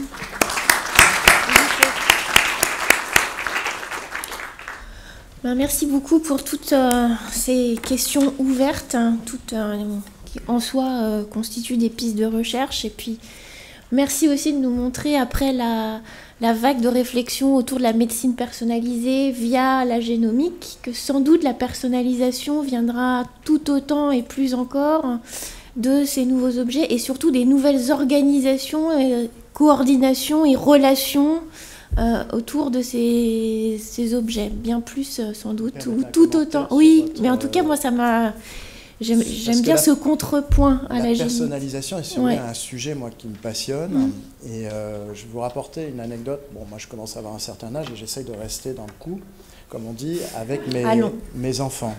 Non, c'est pas, vous n'allez pas me faire une psychanalyse en direct, c'est pas la question. Mais, surtout que c'est pas mon métier. Et alors, je me suis mis à Netflix. Parce que les enfants, ils téléchargent sur Netflix pas mal. Puis vous savez que sur Netflix, en bas, vous avez, comme dans beaucoup maintenant d'outils comparables, une proposition de films suggérés. Alors moi, il se trouve que j'ai un choix assez éclectique parce que j'aime la philo et j'aime les comédies populaires françaises. Et la dernière fois que j'ai téléchargé, j'avais dû en télécharger pas beaucoup, 6-7. Il m'a proposé un documentaire sur Heidegger et la dernière comédie de Franck Dubosc. Et je me suis dit, mais il n'est pas mauvais l'algorithme derrière, parce qu'il m'a cerné alors que je suis quand même pas forcément dans une moyenne. Enfin, peut-être que c'est... Enfin, je sais pas si je suis dans une moyenne, mais en tout cas, il a cerné mon propos. Et si vous voulez, si je vous dis ça, c'est que par analogie, je trouve qu'on est très en retard dans la santé. S'il y avait un message, c'est que les expériences de patients à l'heure actuelle sont quand même souvent malheureuses sur des questions de désorganisation, de tâches administratives, de délais de rendez-vous, etc. Même si on a une très bonne médecine, c'est un peu notre sujet à l'heure actuelle. Et moi, je me demande si on n'a pas les moyens, si vous voulez, de personnaliser les soins, ça c'est ce qu'on dit sur la médecine prédictive, mais le service à la personne. C'est-à-dire qu'il y a toute une question d'activité du quotidien où peut-être que l'objet connecté, les chatbots, pourraient apporter quelque chose de valeur ajoutée. Pardon. Je vous en prie. Alors, y a-t-il... J'imagine des questions. Pas de questions. C'est impossible. Oui, monsieur au fond. Bonjour. Donc Stéphane Loz, je suis dans le groupe Angel Santé, donc on soutient les startups françaises qui essayent de se développer dans le monde de la santé. Et effectivement, il y en a énormément autour de ce concept de e-santé. C'est devenu maintenant la part majeure des entreprises qui viennent chercher des levées de fonds.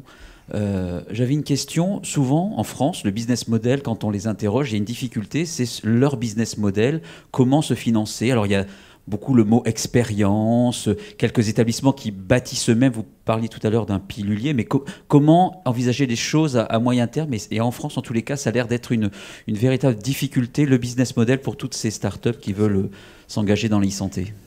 Moi, je pense qu'il y a 3 points en réponse à votre question, d'une expérience personnelle, mais donc qui est modeste. Mais la première, c'est que moi, je recommanderais quand même pour toutes les startups, en règle générale, quand elles viennent pas du monde de la santé, c'est de se mettre très vite en lien avec des professionnels. Parce que vous avez des devices, des outils connectés qui sont avec un très bon design, mais qui n'ont pas réfléchi la question que je vous évoquais de l'usage. Donc si vous faites un device, je sais pas moi, sur l'ophtalmo, qui est potentiellement une substitution de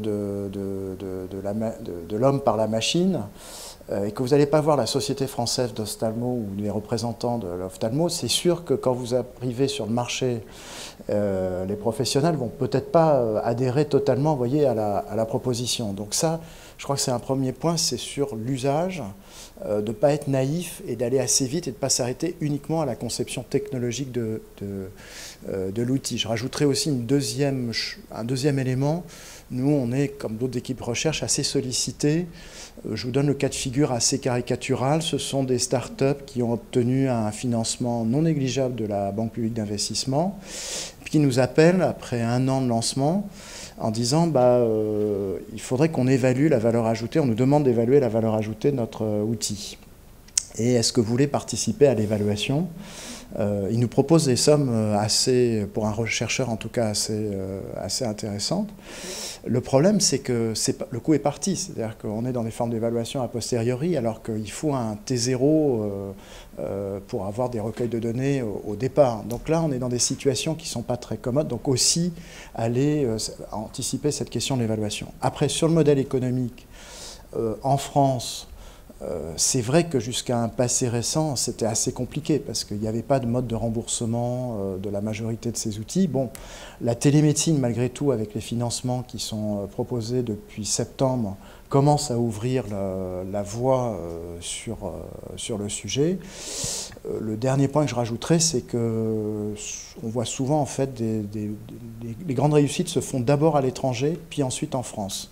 C'est-à-dire qu'il y a des marchés probablement à l'étranger qui sont plus accessibles.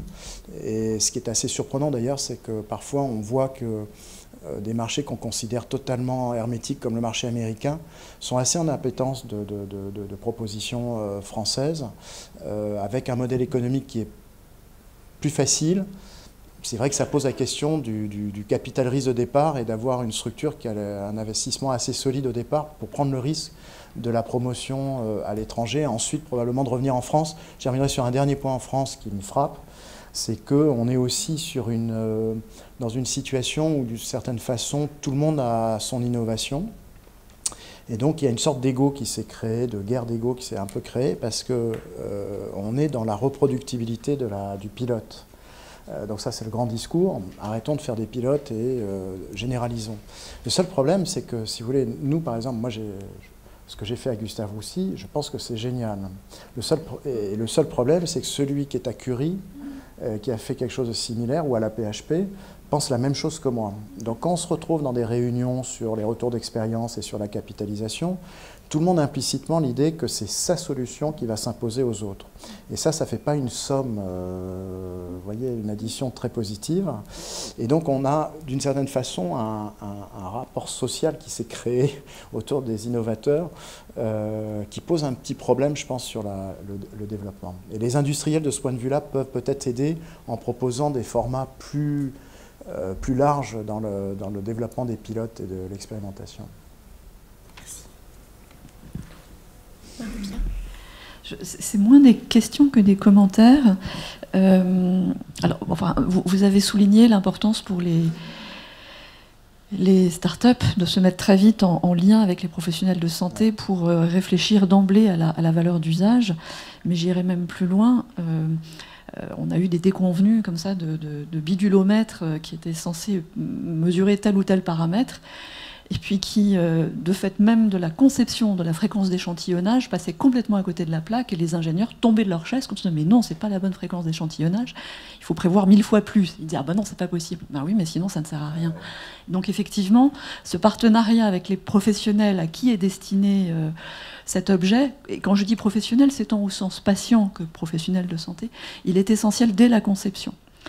Dans l'évaluation, vous avez beaucoup parlé de l'évaluation des organisations, mais en lien avec ce que je viens de dire, je pense qu'il est essentiel, et on en parlera peut-être cet après-midi, d'évaluer la fiabilité. Parce qu'encore une fois, le bidulomètre, s'il l'échantillonne à 1 fois par minute, quelque chose qui doit être mesuré chaque seconde, il ne servira de toute façon à rien. Et donc la fiabilité, c'est la première marche, à mon sens, qu'il faut franchir. Évidemment, derrière, l'évaluation de l'organisation, elle est essentielle parce que ces nouvelles façons de travailler bouleversent nos organisations. La troisième réflexion que je souhaiterais faire concerne le temps long que vous avez montré sur votre schéma, que je trouvais très intéressant et auquel ne sont pas du tout préparés les startups, ni financièrement, ni dans leur mode de réflexion.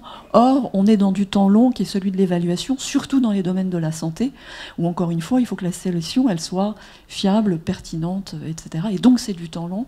Et c'est notre rôle, a fortiori en tant qu'académique, de faire de la pédagogie sur ce sujet. La dernière réflexion que j'aimerais faire, et elle rejoint peut-être l'intervention de M. Beignet tout à l'heure, qui disait « Comment résister ?»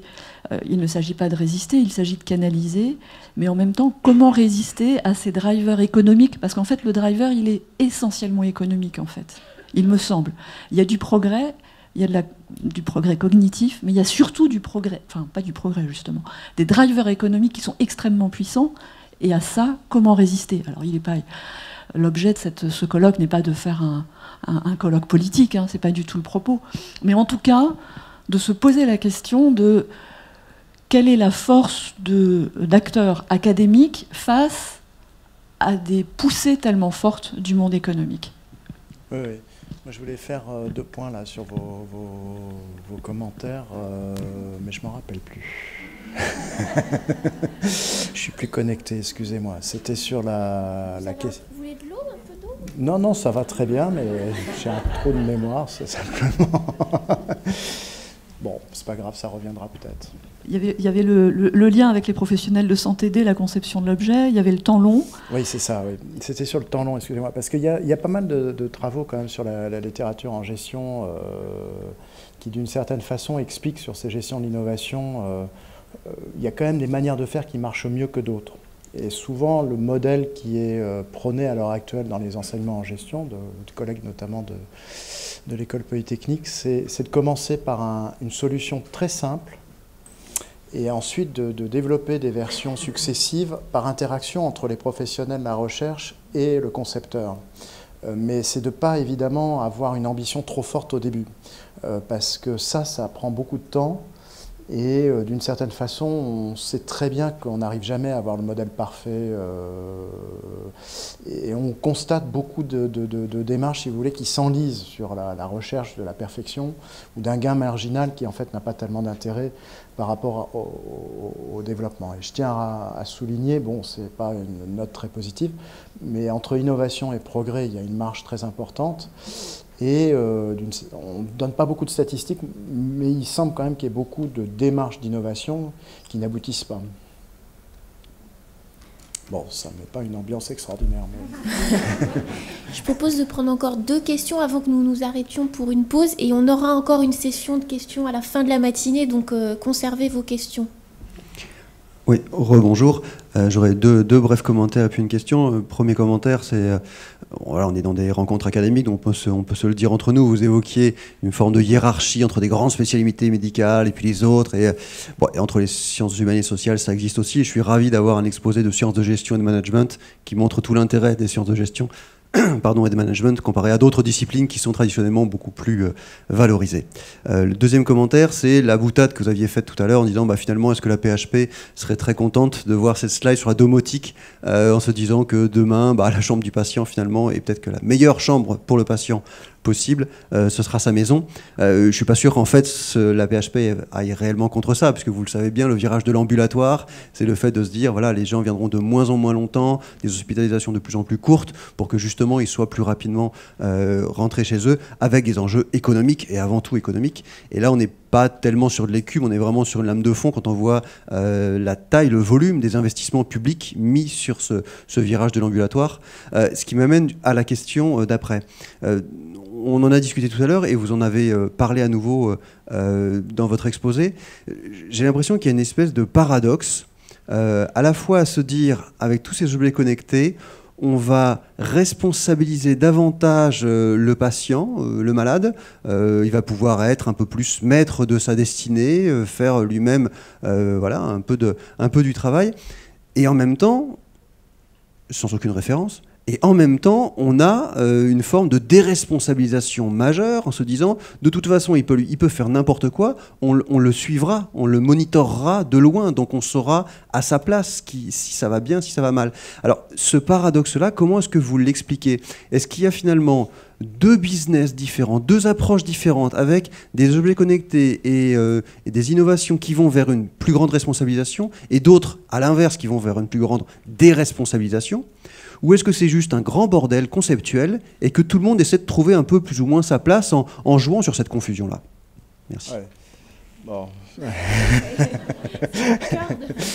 Je voudrais d'abord dire un petit point, parce que je vous remercie d'avoir souligné la recherche en gestion. Et on a dans la salle un professeur qui s'appelle Claude Sicotte, qui a quand même plus de 180 publications sur ces sujets. Donc Sicotte SICO2TE, parce qu'en fait, le but aussi de ces journées, c'est de connaître les travaux des autres. Et alors typiquement, c'est pour les cadres théoriques et autres, c'est une personne de référence en France et à l'international. Sur votre sujet, sur la responsabilisation, déresponsabilisation, moi, je crois qu'on est un peu à la question qui va se poser, notamment avec l'intelligence artificielle, à mon avis, va être sur le comportement des patients. C'est-à-dire que sur l'IA, avec toutes les réserves, parce qu'on en parle beaucoup, et en fait, la réalité des productions est encore très faible.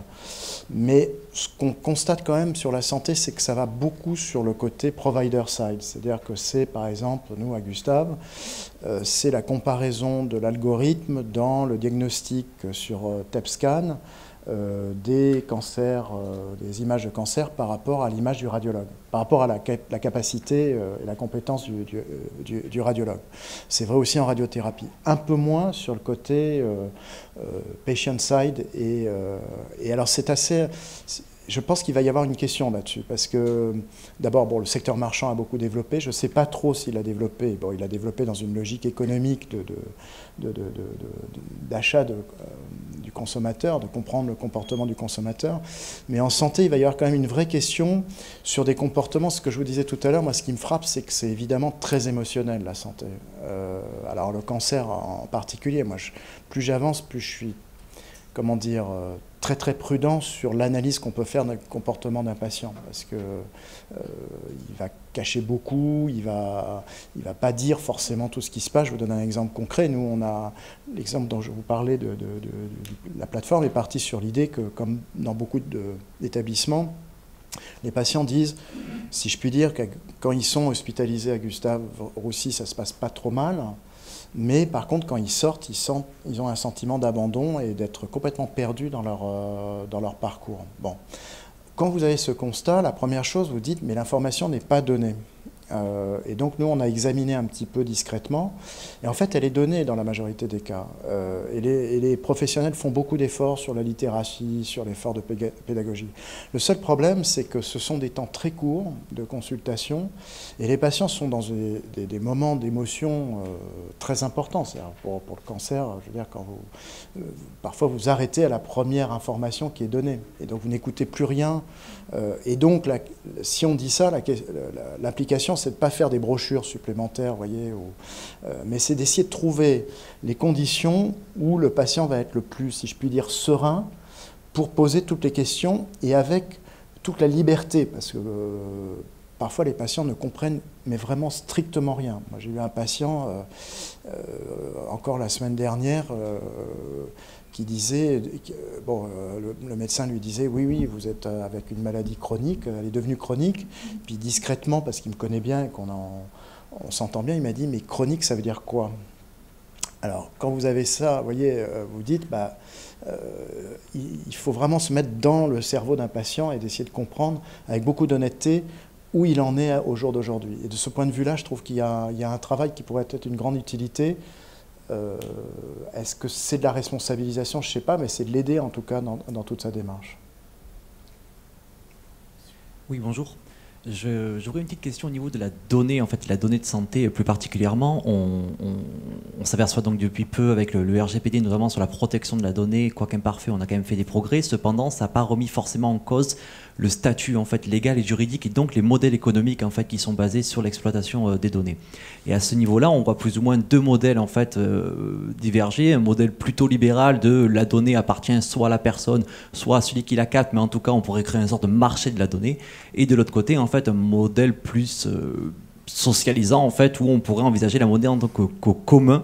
Il y a notamment eu des rapports en fait sur la donnée d'intérêt général qui vont dans ce sens, et je voulais savoir si vous en fait dans les travaux que vous avez pu mener, vous avez une idée vers quel modèle en fait, du coup notamment juridique là, légal de la donnée vers lequel on tend. Alors on a travaillé là-dessus. Nous, ce qu'on pense, c'est que le juridique de toute manière ne suffira pas. Parce que regardez le débat qui existe à l'heure actuelle, il s'applique aux données du dossier médical, et puis tous les jours on laisse de la donnée sur Internet.